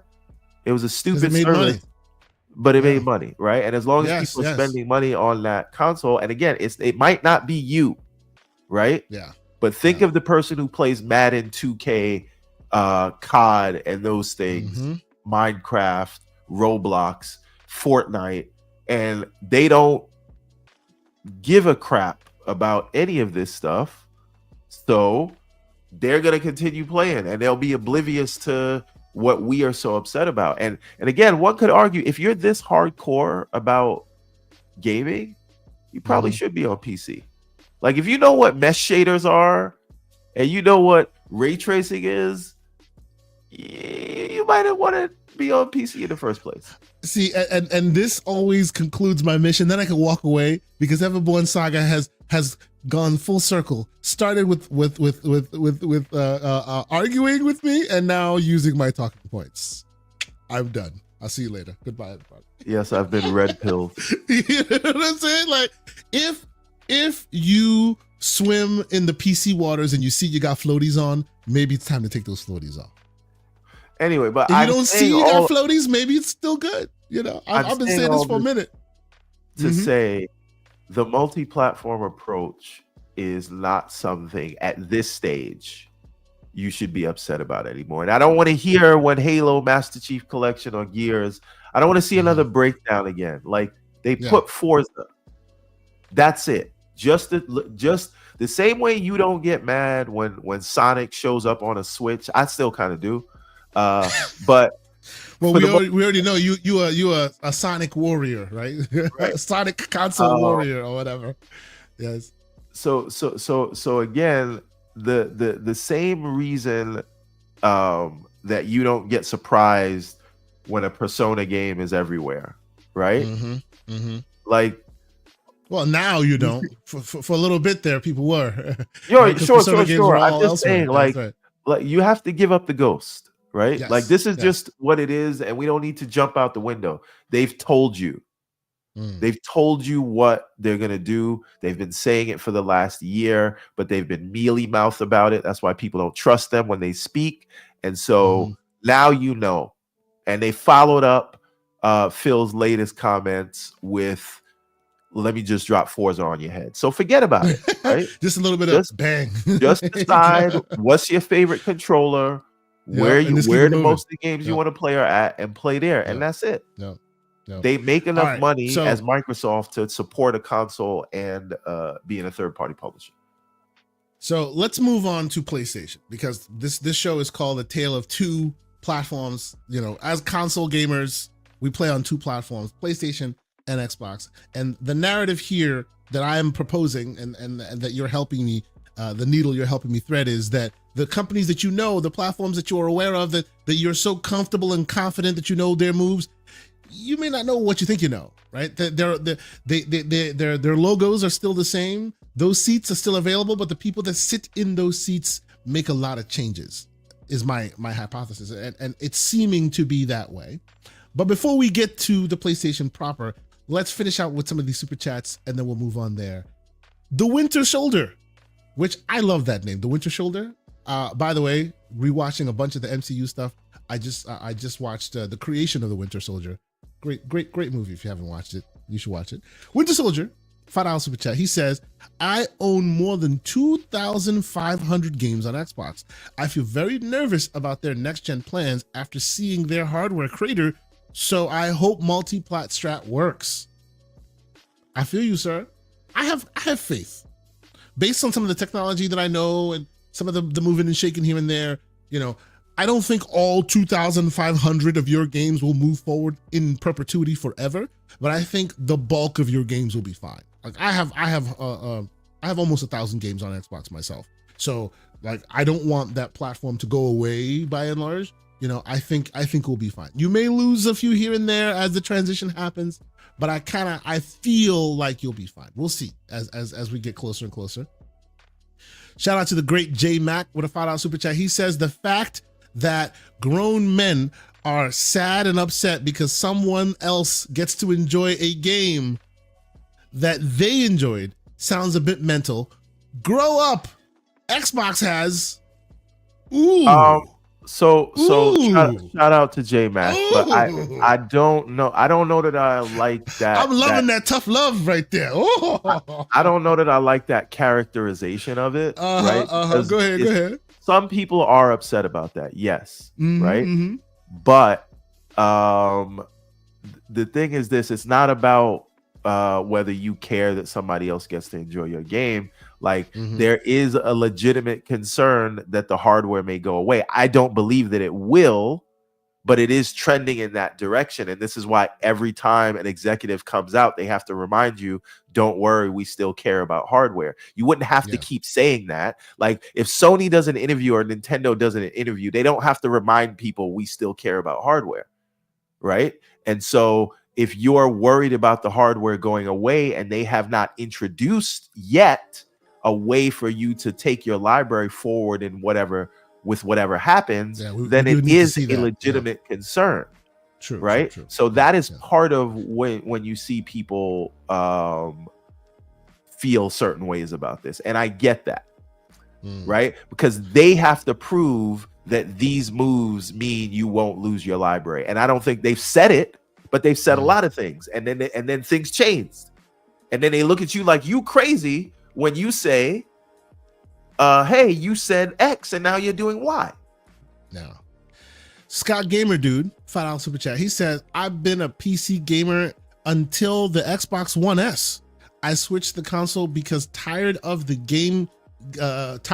gaming Windows experience. Ironically, the market is shifting to PC. Yeah, you left it and now it's coming back to you. It is what it is. But hopefully they thread the needle to the point where it continues to retain the convenience of console while still giving you the dynamism. Hey, did you see Paris in the chat? Oh, I did not see Paris in the chat. Where's Paris? No, I have not seen Paris in the chat. Where's Paris? Oh, I do see Paris in the chat. I do see Paris. He changed his logo. Shout out to Paris. Changed his logo. Didn't see him. What's going on, sir? Shout out to you, good sir. Appreciate you being here. And of course, the Septic one is also in here. What's going on? We got the heavy hitters showing up all of a sudden. Appreciate y'all for being here. Thank you. And then of course, Link with a $2 super chat. He says Halo will play better on the DualSense. Shut anyway. your damn mouth. Wow. Holy, that is some slander this morning. What are we doing right now? We got that is time painful. Out for 180 seconds, man. That is painful, like and that. I know a lot of people who won't want to hear that. It is what it is. Nerds and Other Legends, $10 super chat. Thank you for your support. He says, I will be 98 years old. What? I will be 98 years old and senile, and I will still be yelling about how they should have bought Sega instead of ABK and selling the Xbox as Dreamcast 2 in Japan. The what ifs will haunt me. You are a member, you are a gentleman who belongs with us, because I've heard that exact talking point from multiple individuals. They should have listened to us. Yes, multiple individuals. So salute to you for the great super chat and the great support. Thank you so much. Let's see. Oh, of course. And Yuzu Ichikawa, $2 super chat. He says, no DualSense is better than pad. No, the DualSense is a better pad. That is scientifically false. First off, I don't think it's a better pad, and I know it's in the eye of the beholder. I'll get you on that. But objectively, the battery doesn't last as long, so there's that. And then, of course, let's move on and talk proper PlayStation. And in order to do that, I will let Lucius' statement start us off. And he's saying, Herman got demoted. Take that slow-mo backslap. I hope he's in the chat. Anyway, let's talk about PlayStation real quick. So, again, we call it a tale of two platforms because I feel like I keep reiterating it. The PlayStation, well, not even the PlayStation, but all the known platforms that we've loved, that we've been championing for as long as we've been championing them, seemingly like football teams, right? Take your sports analogies, have different coaches, have different management, and when the management changes, so too does the priorities and the elements of what those teams that you know and love are, right? So what brought all this conversation about? What brought it about is the recent expose, recent news that Schreier recently wrote about, and it opened the floodgates, and a lot more information has come out since then. But we're talking about the list of canceled games, the list of live service canceled games that PlayStation that is now known that PlayStation has canceled, right? In addition to that, there's obviously the restructuring. I won't even debate that thing. The restructuring of the dual CEO roles and Herman Hulst and where he is now. We'll talk about that one, whether it was a demotion or not, because that's been a heated debate within our circles. And then, obviously, what do you call it? The failed games, the games that come out and then quickly got closed, things like that.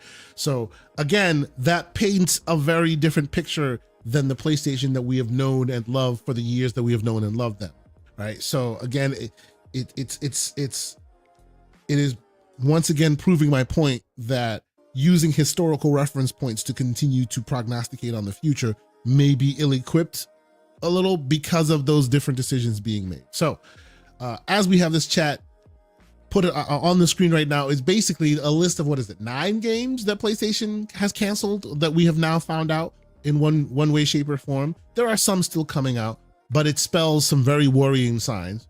Everborn Saga, sir, let's do this. What do you think of the PlayStation platform? You know, you've been following it as well as I have, right? And now we see what we see with it. What do we think the next 2 years will look like for Sony PlayStation? I mean, I think it's very interesting. And I see a lot of talk about the Herman Hulst stuff, which we will get to. But every one of these games that you see on your screen, canceled, released, TBD, right? every one of them, like before Hulst got the promotion to co-CEO, he was SVP overseeing Sony's first party, right? So basically, he was Matt Booty before he got the promotion. Pretty much. But what that Kind means of. is, Yeah. what that means is he oversaw all these projects. Yeah. So what does that say? Yeah. Right. So the other thing about it is, what in terms of what they look like in the next 2 years, it's interesting because if you look at the new sort of executive org chart, it seems as though the Sony PlayStation, the SIE that was primarily driven by the people in the West, right? The Jim Ryans, the I don't know, the Connie Booths, right? Right. All these people, they're now gone, right? Ted Price is gone. That one hit me. That one hit me because I love Ted Price. I think he's like the definition of a statesman when it comes to developers, sticking close to the facts, always about the games. I've always appreciated how he threaded the needle with the various platforms. Great human, or at least great representative, I should say. Yeah. Right. And so I don't know if Shuhei was here in the States, but Shuhei is also gone. Yep. Yeah, I loved Shuhei. Shuhei was my favorite Sony exec. Like, by and large, he was my favorite. Really. Yeah. Right. And even before that, in 2019, Sean Layden, who was running the show, leaves. And so to me, I wonder if the management in the East is sort of closing ranks. When you look at who's running everything, from the CEO to the CFO to Hideki Nishima. I don't think I'm pronouncing his name right, but my point is, when you look at the fact that with the management restructure, how they're kind of moving it back over to Japan and having people in the same rooms to make certain decisions in ways that they need to make it, Nishino, so Hideki Nishino, that could work well for them. But I do wonder, when you look at these canceled live service games, does this mean they are gonna try to pivot back to, the weird Sony, as some would call it, meaning more things like Astrobot, right? As opposed to just greenlighting anybody with a pitch that has live service in it.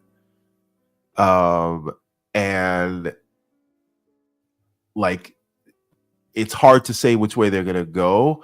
And I see a lot of people saying, do they move to PC day and date? Now, I believe it's seeming like that's coming more and more closer and closer to fruition when you start like reading some of the statements they're making, right? But there are people that argue against that say,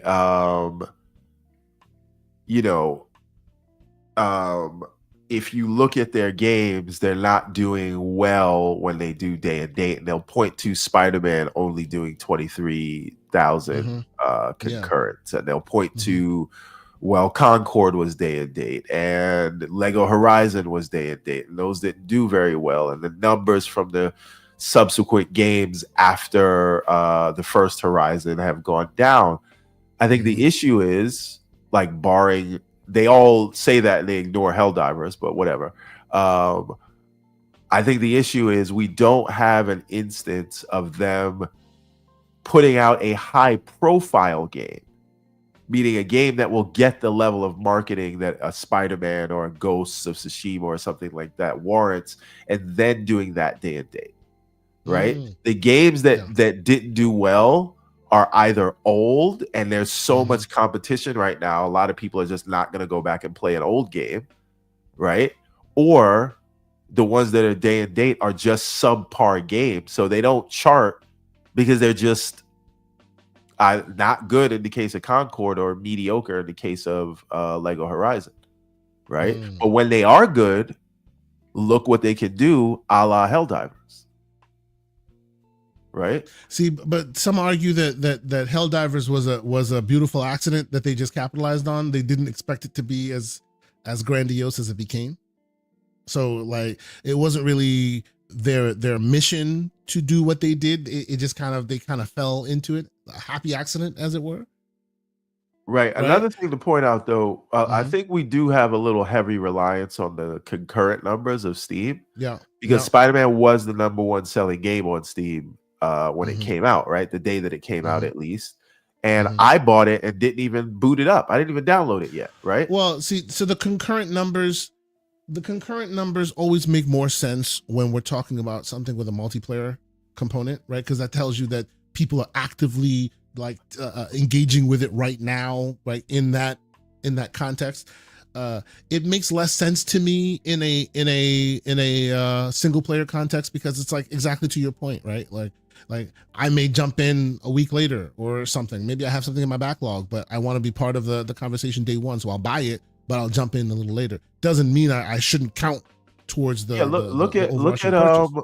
look at Silent Hill 2, which never charted on the PlayStation. Exactly. Yeah. And it had a similar concurrent number to Spider-Man, and that ended up selling 2 million in that short amount of time. Yeah.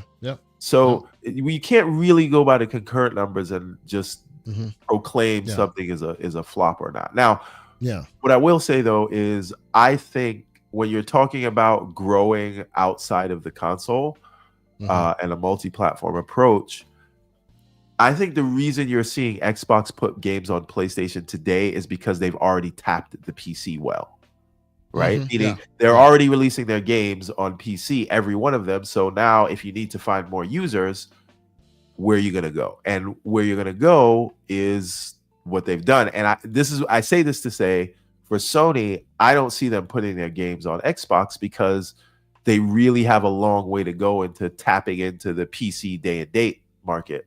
And they can find many new users there before they even have to think about putting anything on Xbox.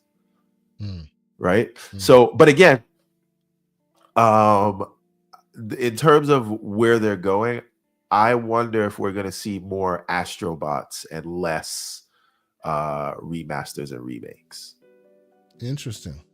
See, I've always seen those remasters and remakes as a stopgap solution while they're building new games, right? And obviously, to me, the remasters and remakes makes a lot more sense now, looking at how many games they've had to cancel, right? Because it hasn't been new teams that have joined the mix in order to make these games. By and large, it's been changing the trajectory of the existing teams to build these things. So when you cancel them, now they got to go back to the drawing board and start from scratch, right? So, like, I don't know about others, but I've always seen these remasters and remakes as a means to an end while they retool and they come up with new ideas for their studios, right? Like, it just seems like it's something they needed to do. Yeah. One other thing to notice, right? All of the sequels that they've done this generation, meaning God of War, Spider-Man 2, Forbidden West, all of them have done less sales than their predecessors. True. Yeah. Right? And I think because while they are proper sequels, none of them are like what their predecessors were new engines, so new world, something that feels new. And so these are just sort of extensions of the next one. It's like a sequel in the same generation in the old school parlance. And I'm not saying they need to redo the whole game, but I think the games, maybe they don't feel new enough. And that's part of the reason they're not selling as well as their previous counterparts.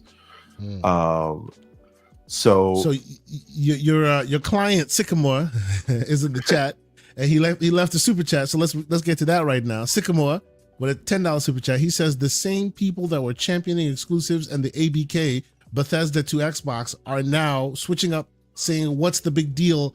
Everyone gets to play." It smells of hypocritical posture. I think he meant to say hypocritical. That might be a typo. Sure. The super chat thing what do you think of messes up autocorrect all the time. I know it always does that. What do you think of his point, which is, you know, the people who were super excited about, oh, we get to stick it to the other guys because we got exclusives now.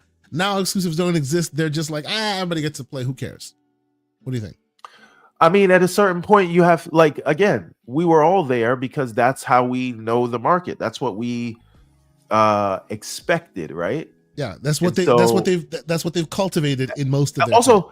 Yes. That's literally what they told us. So you wouldn't be out of your mind for thinking that, but I think a lot of people have had a year. I think a lot of people have had a year to process this, and they've just kind of said, like, it felt like a lie at first. I know I didn't believe it. I thought it was a port begging psyop. To quote myself, right? But then, like, if you see it happening in front of you, like at a certain point, like, look, you broke up with the girl, you moved on with your life, you got married now, and you still worried about who your ex is dating, right? Like, you got to let it go, man. Yes, sir. Yes, sir. Right? Indeed. So Stop pretzeling your neck backwards to see what she doing back there. I mean, some people are moving the goalposts and pretending this was okay the whole time. And I know that specifically, especially if you had like a condescending tone in the beginning when people were saying this is going to be bad, right? Like, if you told people, don't worry, and it's not like everything's going, and then as soon as everything's going, then you're like, well, actually, this makes perfect sense, right? Like, that is the thing that I think people are pushing back at. But I completely understand with people who did not believe this at first, who don't like the idea to this day, but they have no choice. It's not their billions of dollars, right? So for the record, I am the type of person who thought that all of them were going day one. I thought that it would be fine still. Don't worry, you'll be all right eventually because they'll figure it out. And I still stand on that to this day. I didn't think it was no big deal before or only 4. I was just like, and maybe we should address that a little bit too, everyone. And I guess that's going back to Xbox, but still, that idea of just 4, that to me was their Achilles heel. That was their problem. They shouldn't have said just 4. They should have ripped the Band-Aid off then. Even though, as we've discussed, had they ripped the Band-Aid off then, there would have been no games to gobsmack you with, right? Today, when they rip the Band-Aid off, there's Doom the Dark Ages to gobsmack you. Today, when they rip it off, they have so many other games to just like kind of smack you across your face with goodness while delivering you the perceived Here's the bad problem news. with that. Here's the problem with that. They already promised you this game with these games that are coming out now that you had to wait for. They promised you these already, so you're not really getting anything extra. They promised you these before the strategy shift. So I think the reason you're seeing people kind of push back is what am you're doing this because that's what you need. What am I getting out of the deal? What are you getting for the equation? What I already paid for, right? I feel you. So, but to move that discussion forward. There's a lot of people that have just championed the ABK deal, was like, yes, Xbox is finally going to get a win, and guess what? Now that's not the case, and you can walk around and still be mad about it, and you can hold spaces or do whatever about it, but none of that's going to change it. So some people say this is an old thing. Do not stress out about things that are not in your control. True. Right? True. And some people are just stoic in that way. So they just say, whatever. It doesn't matter if I don't like it. It's happening. So I'm going to do what I do and play what I want. And if I really don't like it, I'm just not going to mess with them anymore as a brand. And they have not moved the goalpost. They're just not going to be as boisterous about it as some people. As they used to be, yeah, that's right. Neo Mental, the great Neo Mental. Shout out to the great Neo Mental. It's been a minute since we communicated, sir. I hope you're doing well. He says the DualSense is not better. It is too early in the morning for you to be this high. He's right. He's talk right. that talk, sir. Right. And by the way, Karate Laundromat, great name, by the way. He says you are getting day and date, and Play Anywhere is better than exclusivity. So some people, even today, are still championing the fact that, hey, they see this as a plus. Right? They see it as a plus. So I would push back and say what's better than Play Anywhere is having a single platform where you don't have where Play Anywhere is only a thing because you have to support because they have multiple platforms they have to traverse. Yes, right. Because they need bridges. But, yes. Right. If you really wanted a true Play Anywhere, right, it would be like if you bought this game on Steam or PlayStation or Switch. We're gonna give you the license on your Xbox. Yes, right. That is true traversal. Yes, true traversal. Ooh, okay, interesting. 30 below, $10 super chat. He says Sony is going through a rough patch. This criticism is not fair and unwarranted. # let's move on. What do you think, sir? Wait a minute. Hold on. Do you hold agree on. with him? Hold on a minute. 30 below. We just spent the hour talking about all this Xbox stuff. You didn't say move on. As soon as we come to some Sony criticism, you like, wait, hold the phone. We gotta stop. No, let's. As a matter of fact, we even did it ourselves and went back to Xbox. Let's go back to Sony and how Jim Ryan got demoted. We're not moving. Well. Okay. But to your point, and I'm not being facetious, but we do have to talk about that because a lot of people have been going back and forth in our community about this very point that you mentioned, right? With the latest news, right? That all the moving and shaking and the reorganization, right? Reorganization of Sony and all of this, right? Herman Hulst, who, if you're not aware, who did say that Concord would be their Star Wars, right, has been restructured to a different position. Now, I say restructured to a different position because the consternation, the fight, as it were, is some say he was demoted, some say he was not demoted. That is the question of the day. Was he demoted or was he not demoted? Now, I will get your opinion on it. But just to kind of really lay it flat for everyone to see, we also recently saw the retirement of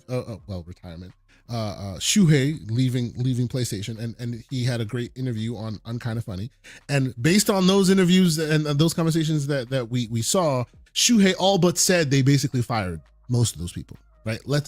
Cleaned up shop, so it seems. So with all that in mind, what do you think of Herman Hulst's position at Sony, and was he demoted? What do you think? Okay, so I have to ask. I'm going to answer your question with a question, and then I'm going to read some documents. Okay. Now, do you believe that Herman Hulst was promoted back in May? Yes. He was promoted to co-CEO role. Yeah. He was promoted to co-CEO role, right? Yeah. Him and Nishino became even Steven and that gave colleagues. And what was he doing before that? Before he was before then he was booty, right? He was booty. He was basically managing content for SIE. Okay. But he was still managing content after that. Yeah, right? Yes. He was managing content. That is the way Sony moves, which is weird. They don't take a hat off of you when they give you a new hat. They add hats to your existing hat. So the role you were doing, you continue doing, but then they add a new role to your existing role. So he did get a co-CEO promotion, but he was still continuing to be booty, if you understand what I'm saying. Right. In the booty. Right. And now, today, he is still running the first party studios. Yes, okay. Yes, he is. But what he's no longer doing is he's no longer part of the co-CEO role. And what makes me go, because I'm either here and there on both on this debate, but what makes me fall on the side of demotion is back before, him and Nishino used to be colleagues, even Steven. Now he's back to being booty, and Nishino is above him. One again, I want to be fair to this argument, right? One could say if we are two store managers and one of us gets promoted to district manager, doesn't mean that the one who didn't get promoted got a demotion, right? It just means your coworker got a promotion, and now you have to. Well, okay. So it seems now, if you want to go down this analogy, and again, this is just me asking the question. I'm not sure either way. I've even asked like ChatGPT, and depending on when you ask, it either says yes or no. It's a whole thing. Yeah, it's yes or no. It's a whole thing. But like to that analogy, what you're describing now, it seems to me that it's like they were both working on the same team, right? Even Steven on the same team, and then they were both promoted to co-CEOs. Before they got promoted to co-CEOs, they were both on the same team. And then they both got promoted to co-CEOs. And then it looks like Herman got put back to where he was, but Nishino stays at that new place. Okay. That's what tells me that's what makes me think that Herman got a demotion, because they both were at the same level. They both were promoted. And now Herman is back to where he was. Okay. Right? So, let me read to you, and everybody, I want you to put on your reading comprehension hats. Yeah. Let's. I am going to read to you 2 paragraphs. Yeah. I am going to read first the paragraph of the promotion on May 24th, May 2024, right? And then I'm going to read the January 2025 reassigning, whatever. And then you guys tell me what you make of this. This is for you, Kay, and this is for the chat. So this is from May 2024. And I see Link is still here, and Link is team. It was not a demotion as far as I can see on his timeline. Sure. So I would like to hear his opinion specifically. We do not have slow-mo. I can't admit that I'm wrong. Backslap in the chat. So we won't get his feedback here. But I hope he listens to this on the replay, and we can argue that in Discord. Now, let me read this statement first. So this is from May 2024. Hulst is currently serving as SVP and head of PlayStation Studios and is responsible for developing content across many devices, including PlayStation consoles and PCs, and bringing video games IPs to new mediums such as film and television through PlayStation Productions. The PlayStation production team is working on several game adaptations and developed the Emmy Award-winning television series The Last of Us, an adaptation from an award-winning game. In his new role, this is important, this is the last sentence, in his new role as CEO of the studio business group, Hulst will be responsible for development, publishing, and business operations of SIE's first-party content. Right? We got that? We got it. Okay. So he was responsible for studios, but his new role, he is the CEO of Studio Business Group, and Hulst is responsible for development, publishing, which he was before, and business operations of SIE's first-party content. So we follow. Now, and by the way, this is from Sony's website. This is not from another website who's trying to interpret it on their own. This is Sony's official press release. If you guys want the links, I will share you the links. Now, this is from January. Nishino will continue to serve as CEO of Platform Business and as CEO of Studio Business Group. Do I have to read that again? No, he'll continue to serve as CEO. So I'm gonna go back. I'm gonna read that last sentence again. In his new role, this is back to May. This is talking about Herman Hulst. In his new role as CEO of Studio Business Group, Hulst will be responsible for development, publishing, and business operations at SIE First Party. So let me read it again. What they said in January. Nishino will continue to serve as the Platform Business Group and as a new co-CEO role, as CEO of the Studio Business Group. Right? And then it says Hulst will continue to lead the development, publishing, and business operations of. So Hulst's title didn't change. No, right? He's still CEO, but it does say that Nishino will serve as the CEO of the Platform Business Group and CEO. This makes no sense, right? Because Hulst is still there. This is why I can't be. This is why I can't be definitive one way or another from Japanese. Yeah, this is why I can't be. Although he still retained the CEO title, he's no longer the co-CEO, and Nishino is above him, which tells me demotion. But because of the way you described it, because I've read it as well, it doesn't read as a demotion. It reads as a restructuring and a different roles being given to existing folks. So it doesn't technically read as a demotion, but it sounds like someone demoted them but didn't want it to look that way, so they created different roles. Yeah, I still think part of this was probably written in Japanese and then translated for. So the translation lost American. something. Yeah, because it doesn't make sense. It's saying that Herman Hulst will continue as the CEO of Business Group, but then the first sentence is Nishino will have both those roles. Right? So it's very strange.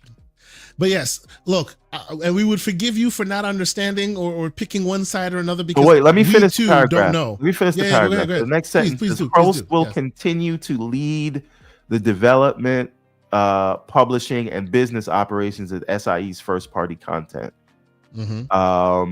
He is also responsible for developing games across many devices, including PlayStation, consoles, and PCs. And bringing video games IP to new mediums through whatever. So I don't know. I think it's 6 in one hand, half dozen in the other. But we may be lost in translation here, unless you believe that co-CEO is what's taken away. And that is where you're saying it's a demotion, but they're saying he's still doing the same job. I will argue, though, like, letter of the law, I don't think it's a demotion, but like practicality, like that's exactly it. Because here's the thing: at this stage, you do not announce that you're also firing Hulst, right? You don't announce that he's firing at all. You say he's leaving, he's going to announce his retirement, but you don't do it at this time. So I like you can't do Concord and then have 12 canceled games and there's no consequence. And then get nothing. Yeah, right? There's something going on there, man. Something going on. To me, when Jim Ryan announced his retirement, I think we all kind of assumed, like, this is like you're forced into retirement. He's being retired. He didn't retire. He was being retired. But that's what happened. Continued on. He continued on as the CEO while for 6 months, and then Totoki became CEO. So what I am wondering is Hulst okay, or is he just in a closet like they put Shuhei? Yeah. Alvin with $5 super chat. He goes, regardless of what Sony PR statement, we all know Herman has the katana of Damocles hanging over his desk. Hashtag demoted. All right, let me. That was good. That's good. That was great. Shout out to Alvin. I do want to highlight Link's comment because I did ask for his take specifically. So let's see. Okay, right, yeah, I got it. All right, so part of the thing to recognize is that when they were increased to co-CEOs, they may have had some more responsibilities, but that's because when Totoki came in, he came in as chairman, as the top guy, as a chairman and the top guy. And then he follows up and he says, so now that Totoki leaves the role, the restructuring gives them final positions, with Totoki no longer being the top person and Nishino taking the top spot. Again, as usual. And if I understand this, this means when Totoki first showed up, well, and Totoki was always there, but when Totoki first showed up and entered this specific fray, he took Ryan's job, and then the two Hulst and Nishino went underneath him, and now Totoki has given his position, which was Ryan's job, to Nishino, right? Correct. Okay. Makes sense. Okay. All right. So last thing Link says is there could be an argument of lowered responsibility with restructuring, but he's still in a number 2 position, which he shared the number 2 position before. This is true. Okay. But what I would ask, like, Again, letter of the law, not a demotion. Spirit of the law, very much a demotion. It seems that way. It seems, that's why I can't fall one way or another, because just like you, the letter, if you read it, it's not, right? If you ask ChatGPT, they'll say, well, based on what it was written, it's not. But the spirit of the law, kind of, sort of, you know what I mean? Kind of, sort of. So, yeah. All right. What I want to ask from the chat is, judging by the new structure, judging by the fact that they're kind of moving away from the sort of European and Californian-led SLT, so to speak, the senior leadership teams, right? Judging how Layden, Booth, Price, Ryan, Yoshida are all gone. The old guard is all gone, and is only Hulst left. And how long does it take before Hulst is gone? Right. Is Hulst still at SIE by the end of this year? Ooh, that's a good question. Does Hulst make it to 2026? Whether you feel he was demoted or not. That's a good question. Well, okay, before we, and I want to ask that question for our chat. Oh, no, put it in the poll. Ask that question for the chat. But I already have a poll, so let me close one and then I'll start a new one. The first poll was Herman Hulst. Was he demoted? The answers were definitely demoted or not a demotion. 78% of those who answered say yes, he was definitely demoted, and 22% say no, he was not demoted. What I would like to ask the 72% is, what is your console of choice? So what is the second poll you want to do again? What's the second poll? Will Hulst be at SIE by the end of 2025? Like, will he make it to 2026? Will Hulst make it to 2026? Yes, no, vote. Please do. Now, that's an interesting question. And while we do that, the great John Wolf, $5 super chat. He says Herman's CEO status as non-existent as Xbox exclusives. So there you go. Ooh. There you go. The slander is raw this morning. It is what it is. So basically, he's CEO temporarily and just by happenstance. That's right. And he's managing a bunch of ghosts who don't necessarily are there. So he has authority, but authority on who? On what? Who knows? We don't know. Yeah. But okay. We've been slanderous. We're at the two. Because Big Bad Mo asked something. What do you think happens to Ben? Yeah. What happens to Ben's studio? What happens to? Here's the thing. They've had their pitches like decline for Days Gone 2. And now they've had their multiplayer game shelved, right? Many multiplayer games, yeah. But so I got you. Yeah. How long are they going to have to fund this studio between releases? How long does it take to pitch another game, go through prototyping, go through the alpha stage, go through the different rounds of the go, no go rounds, right? What do we think about that? Real quick, Karate Laundromat, he says Horizon is by far Sony's best-selling game, and that's why he is where he is. They also just canceled the Horizon MMO and Horizon. There is still one still in the works, though. There is still one still in the works. There is still one Horizon thing for now. Yeah. Right. Lego Horizon didn't set the world on fire, and they just canceled a bunch of service games, and they do these things at quality gates. So if that service game is not up to where it needs to be, right? Again, I come back to when can we realistically get another game from Ben? And we are in the year of our Lord 2025, and what they're working on just got canceled because it was said in the chat. So I have to set it straight. At least doing quick slight research. Sony SIE's best-selling franchise, oddly enough, is Gran Turismo with over 90 million copies sold. So there's that. Continue. Yeah, but I think he's talking about like individual game, right?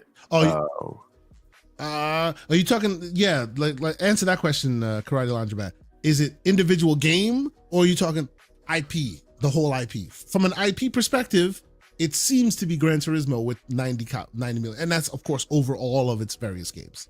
So, yeah, so what I think is interesting is, I think, like, in hindsight, obviously, would the better strategy for them is to say, we've got these popular IPs, let's farm them out to, you know, Chinese or third party studios to make games with our IP instead of telling he meant our Zero studios. Dawn only, but he's right. Yeah. Zero Dawn only sold 24 million. So he's right on that one only. Yes. So, continue. but what I'm saying is, would it have been a better strategy to say, let's focus our teams on what they know how to do, and then farm it out to these people live who service makers. Yes, right, yes. And I think what we're seeing is, jumping into live service game head first is not easy. And we all said this, like when Jim Ryan was saying we greenlit 12 service games, it's like, wait a minute, do you know how to make a service game? Yeah, and oh, by the way, live service games are not what your fans seem to love.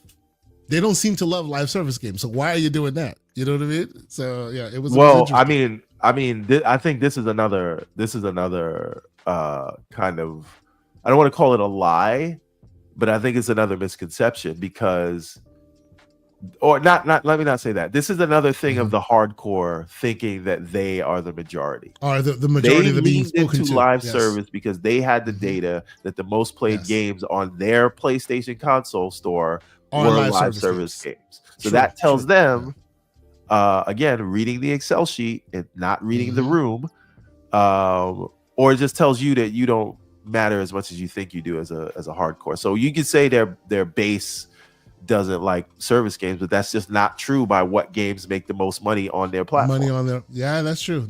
I mean, there is a reason they were running all over the place trying to stop Call of Duty from becoming the competitors' platform, right? Because they use that to fund a lot of their games. So it makes sense. Absolutely does. Makes sense. But okay, let's put a bow on this conversation. And in order to do that, I will ask, just like I asked for the Xbox, let's ask the PlayStation.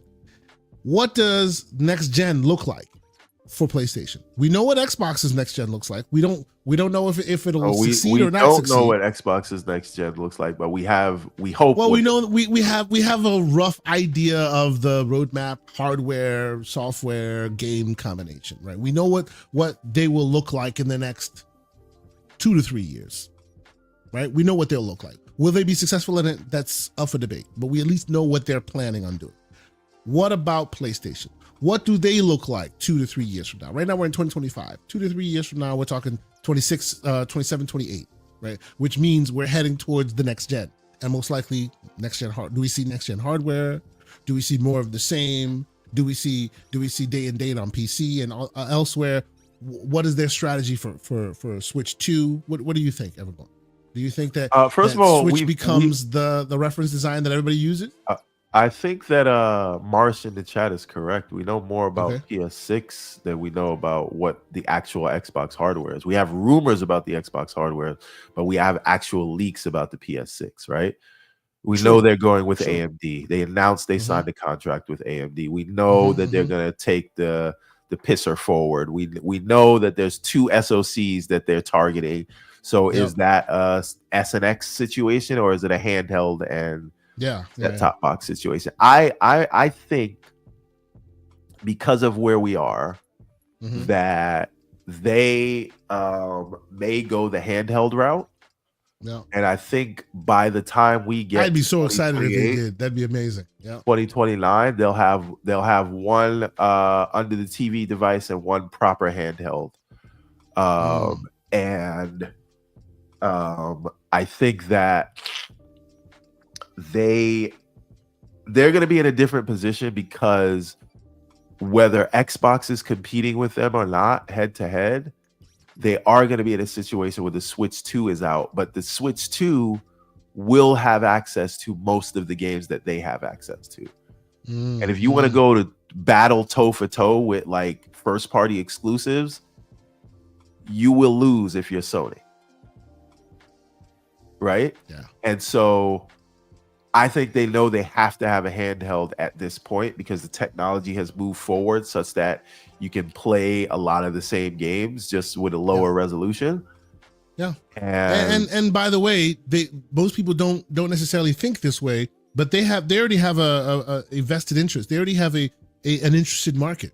If Sony were to announce they have a handheld in the works today, there's a whole bunch of us that'll line up because I still love my Vita. It's still in my case. I'm still a huge fan of the Vita. I loved what they did there.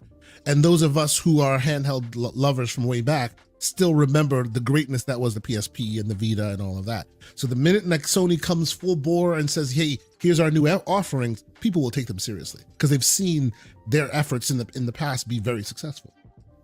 Well, here's a question. Yeah. Was Horizon a one-off? Because I see Dorian Gray says no first party touches Nintendo. Oh, I think he's saying it the wrong way. Like you can't compete with Nintendo's first party. I thought he was saying no Sony first party will touch. That's already wrong because will they put Lego Horizon there.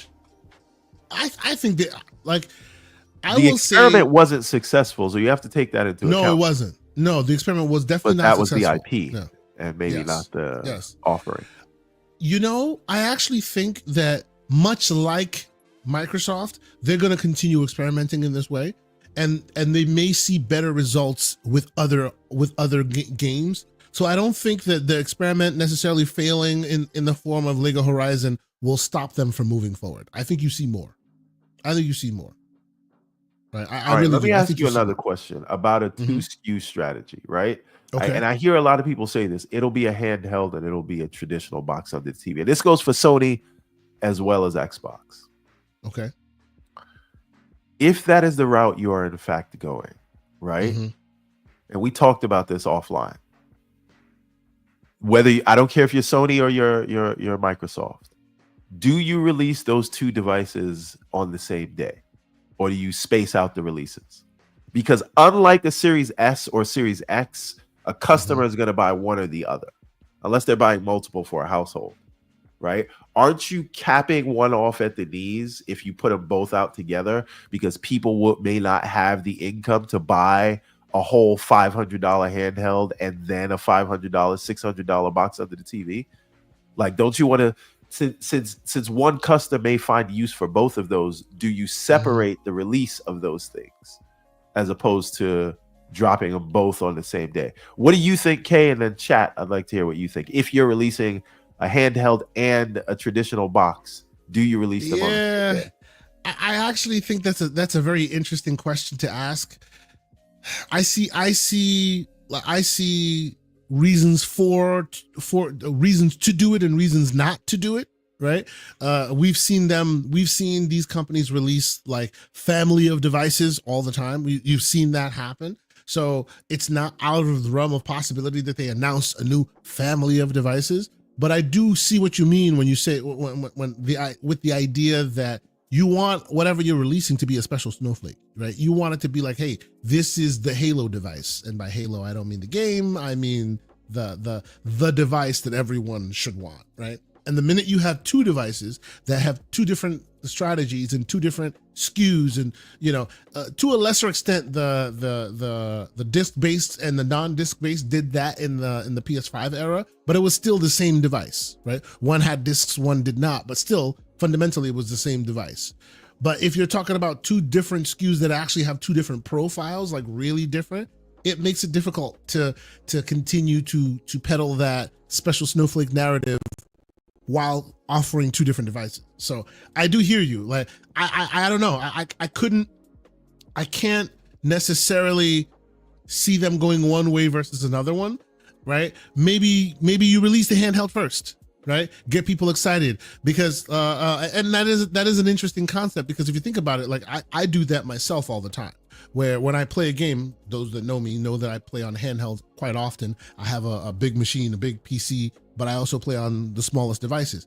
I tend to play first on my handheld and then play on my PC after. Why? Because if you, in my mental situation. If you play on the biggest dog first and then you play handheld later, it's a drop. Whereas if you play on handheld first and then you play on the big dog later, it's an uplift. So I always end up doing it that way. So I think some of that may be in the soup here. But again, there's a lot of unknowns. So I can't, me personally, I can't say definitively one way or another. But yeah, there you go. Maybe it's a hedge. What do you think? Yeah, I mean, in the case of, I see King Webb says do one in the spring, one in the fall. Mm-hmm. I wonder if that's too close, but it's not a bad idea. I wonder if you got to do one year and the other one the following year, right? And then I see in the chat they're talking about just kind of release a handheld with a dock. It is too expensive to do that, unless you are doing something that, and it's a lot of complications that go along with that. So I don't know if they're going to want to introduce something like that. But if you're releasing a Windows device and just leave it up to the user to figure out, now we're in a different ball game, right? So yeah, but then you're also back in the world where there are those who want the CEG device, which is not just Windows. Right? Sure, but it should be Windows in the background and work that way, right? Sure, like absolutely. So this is why I think, right, like the win for Xbox here, and I don't know how I don't, because this is gonna sound weird, right? But like, how does Sony react? That this is what I was gonna use the word combat before, but I won't use that word because people are gonna start crying in the mentions. But how does Sony react if Xbox transitions to an OS that can bring the console experience to any hardware that somebody can buy, right? So they come out with Xbox OS. I put it on the 4090, and it's still a PC. It's just a streamlined interface. So I've got all the compatibility of all those stores. So library is not really an issue, or sorry, available games is not really an issue. Could you, and I'm asking the wrong person because I already know your answer, but you chat, if you're choosing between a console experience that you can put under your TV, but you get to decide the hardware that's in there, and the driver experience is streamlined like it is on the Steam Deck or your console, and it's controller first, all that. It's a console by in name, but the innards are just whatever you can build. And you have access to all those stores, so you're not going to lose content. Do you choose a walled garden over that? That's the question, right? We already saw people in the chat already say it, right? Play anywhere is better than exclusivity, right? It's what you get, right? It's what you get, and inherently, and you tell me if I'm wrong, Mr. Everborn Saga. I think people are right in that. You get with Play Anywhere, you get stuff. Your game traverses wherever you happen to find it, hopefully, right? More places than you normally would get. Whereas exclusivity, you just have the knowledge that you're a special snowflake and what you're playing can't be played elsewhere. I don't think that's worth as much as Play Anywhere. Me personally. So, Link responds, the cold truth. You're going to like this one, Kay. The cold truth. As a matter of fact, I'll let you read it. Link says, here's the cold truth. The console experience is still not console. Will work better and bridge a gap, but console will be more optimized. There's a man with some knowledge. You've heard me say it. So it is what it is. Yeah, but I am of the belief that the Steam Deck is good enough. And I can give you, like, again, these are anecdotal examples, right? Yeah. I have given away 3 Steam Decks now. One to my niece, one to my nephew, and one to my brother. They are not technical people, right? They don't even know that this thing has a desktop. They just use it as a console, and I've never gotten a single tech support call. Not one. You know, that's a very interesting metric that I wish that Valve would release. How many people who own Steam Decks have literally gone to the desktop? I bet there's a lot of people who don't even know a desktop exists on that thing. And again, that's how Yeah, it should be, right? You're not thinking absolutely. about Yeah, drivers. You start yeah, it, you stop it, it plays, it works. If they can replicate that, and that is a big if because we're talking about Microsoft, but if yeah, they yeah, yeah. can True. replicate that experience in Windows, I think that is a very compelling argument. And it's not about one specific piece of hardware. It is about everyone shipping a Windows device could, at the click of a button, just be made into a console, right? A Yeah, console experience. yeah. You know what I mean? No, So I know again, and exactly what you Scott mean. the Gamer Dude says he hates the Xbox PC app, and that Mm, is the biggest if. we all agree to That that one. Xbox We all agree to PC that app one. tells me I'm not sure that they can pull that off, right? We shall see. So Yeah. yeah, Oh, so let me close the poll because we had a poll up, and the poll was: Will Hulst make it to 2026? Yes, 26%, 28% said yes. 72% said no. They don't expect Herman Hulst to last into 2026. We shall see. We shall see then, John. But I think we can leave it there today, because I hear you sniffling, sir. I know yeah. you're not One last feeling thing, the I best. just want to give Okay. this comment. So a big part of why Sure, the Steam sure. Deck works is because it's a single hardware configuration. Once Mm-hmm. it goes Xbox OS, all configurations will cause issues. Remember the SD. I don't know Mm-hmm. what he's Steam Deck. referring to with SD. Oh, Uh, SD. Are we talking SD card? Let's see. Things like shaders. Oh, okay. Things things like like shaders will shaders be able to being able to download right download right away. away, Yep. having Yep. different graphic card. Yeah, that's all true. But here's the thing: Windows is like, as much as it sucks, it's very good at handling Mm-hmm. so much hardware. And the reason Steam OS is out yet is because Valve is not that good yet. In terms of Yes. dealing with hardware, they could handle it and they could put a lot of that stuff in the background. Mm-hmm. Um, and I think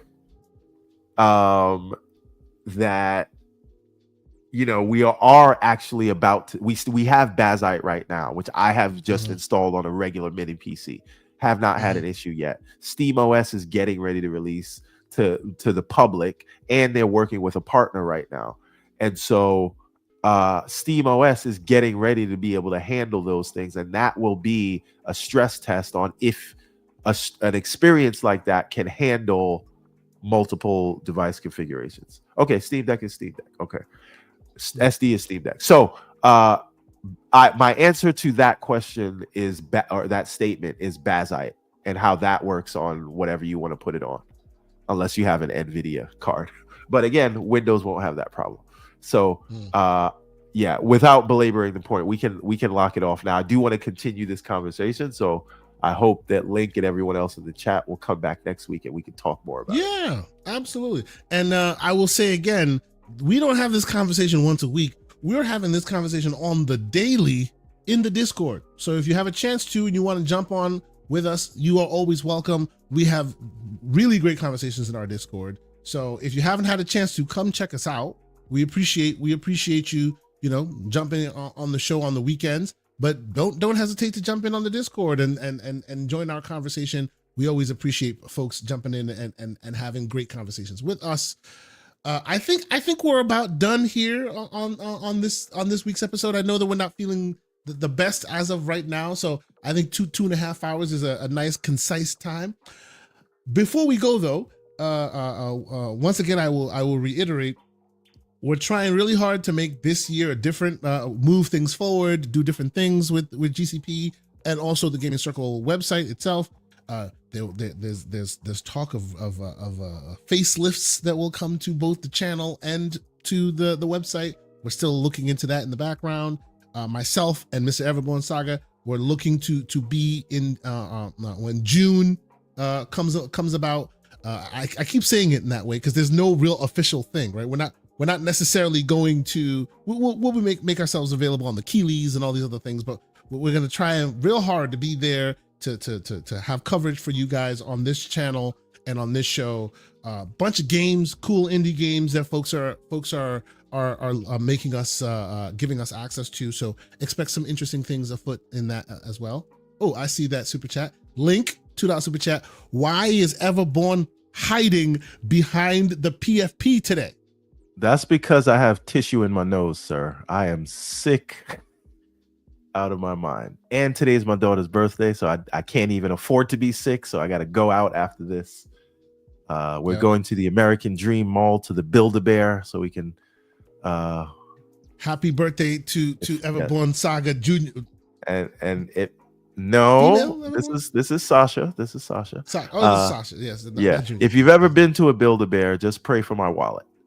Yeah, I've been to a Build-A-Bear. Yes, your wallet. You better make sure you leave some cards out today because it ain't gonna come back right. Oh yeah, absolutely. Oh but yes, man, I'm not gonna highlight the comment, but I see what you said, Z Rider Black. Hardy har har. Oh boy, I see you, Z Rider. That was well good. Well done, sir. Well done. Anyway. Thank you guys so much for watching the show. Thank you. Guys did you give the results of the poll? I did. Oh, what did we say? Sorry. 72%. 72% said hell no, he won't be there in 2026. All right. What did Link vote? I want to know what Link, that mother please said. what you said. Let us know what you voted there, Link. That's right. But yes, and I'll get your updates when you post it there, Link. Folks, please, we appreciate you always being here. We appreciate you supporting the channel. I see a whole bunch of people watching. I see a bunch of people that always leave comments. We appreciate that. We always love going back and forth with folks in the chat, in the comment section, in our Discord.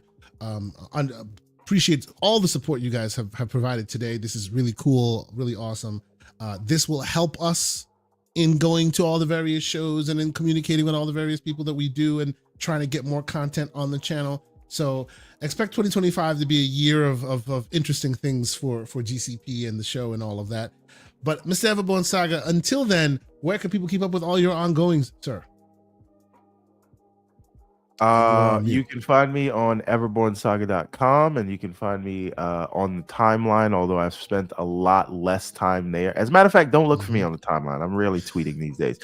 Come to the Discord. You can actually literally talk with me every day because we are usually, while everyone works, we all get in the Discord and we argue about stuff, sometimes politics, sometimes technology, gaming industry stuff. Xbox is doomed and then Xbox is back. PlayStation is gonna fire Herman. All this stuff we talk about here. We have GCP episodes almost every day in the Discord. So just come find me there, and please, if you have not checked out any of the books, please go ahead and check it out, and we'll talk again in May when we do our next show. So if you want to Scott come Gamer out, Dude is doing it. Shout out to Scott Gamer Dude. He's already in there, and he's also on the Discord as well. Shout out to you, Scott Gamer Dude. Salute to you, sir. And while we're out, not only we got the trifecta in here. Not only did we get Mr. Boomstick in here, we also got his brother Neo Mental. So I think we have a nice coverage of the Boomstick family in the chat today. Shout out to you, Boomstick. I hope you're doing well, sir. But yeah, I think that's it. As for me, you can find me, myself and John Wolf do the Gamers Playground. We did one last week, so we do it every other week because of Mr. Wolf's schedule. So catch us there next week. Next week on this channel, the great Gaming Forte will be joining us. So look forward to that episode. Besides that, though, I think we're done. You'll see some previews and reviews and things from us from all the various interesting shows and the games and stuff that are coming out. Expect some interesting stuff from us. Lucius Augustus would like to point out this show is very PG-13. The Discord is not. It's definitely not. No. Yes. There's a lot of on this show we shoot lasers because we are PG-13 slander. On the Discord, we shooting bullets, bro. You gotta be careful when you join that Discord. Sometimes it's a little bit too hot for TV, as it were. But we do our best. We have a good time. Part, as they say. Not the favorite heart. But Link, we would like to see you in there. Indeed, yeah. All the great folks we see always in our chats and in our conversations. Join our Discord. If you happen to be a member, you have VIP access. From time to time, I drop a bunch of codes into the VIP section. just to show you guys how much I appreciate y'all. Consider being a member. Every little bit helps us to defray all the costs, all the crazy things that we're trying to do. I with see the channel Neo and the Mental website. and Nerds and Other Legends just joined the Discord. So welcome, Excellent, gentlemen. excellent. We just Thank waiting you on guys you, so Link, much. dragging That's your right. feet. You and Dorian Gray and Dorian Gray's in Roshan. there already, right? Oh, he's already in there. Yeah, he's already in there. I have seen him. Yeah, I've seen him. Yeah. He doesn't join. We the love audio the slanderous chat. But, Yeah, we love the slanderous chat. We always love that debate back and forth. Always respectful, but we keep it lively. But I think that's it, man. 2 hours and 35 minutes. I think we've been able to keep it nice and concise. I have the rest of the stuff I have to do today. Shout out and happy birthday to Lady Everborn, to Junior Lady Everborn. I'll say it that Junior, just okay. There's no proper term for this. I know there's no proper term. We're doing it on the fly. But with that in mind, I think we're done here, sir. Unless there's anything else you want to tell the people. Oh, I do want to add something. Speaking of Sasha, the young Everborn, I always do this thing. I want to get her on the show one day. Because anytime there's like some controversy in the gaming discourse, you bring her on board. I talk to her about it and tell her this is what grown men are arguing about, and she always looks at me like we are effing idiots. Like, you know what you could do for me? Record her. No, she won't let me.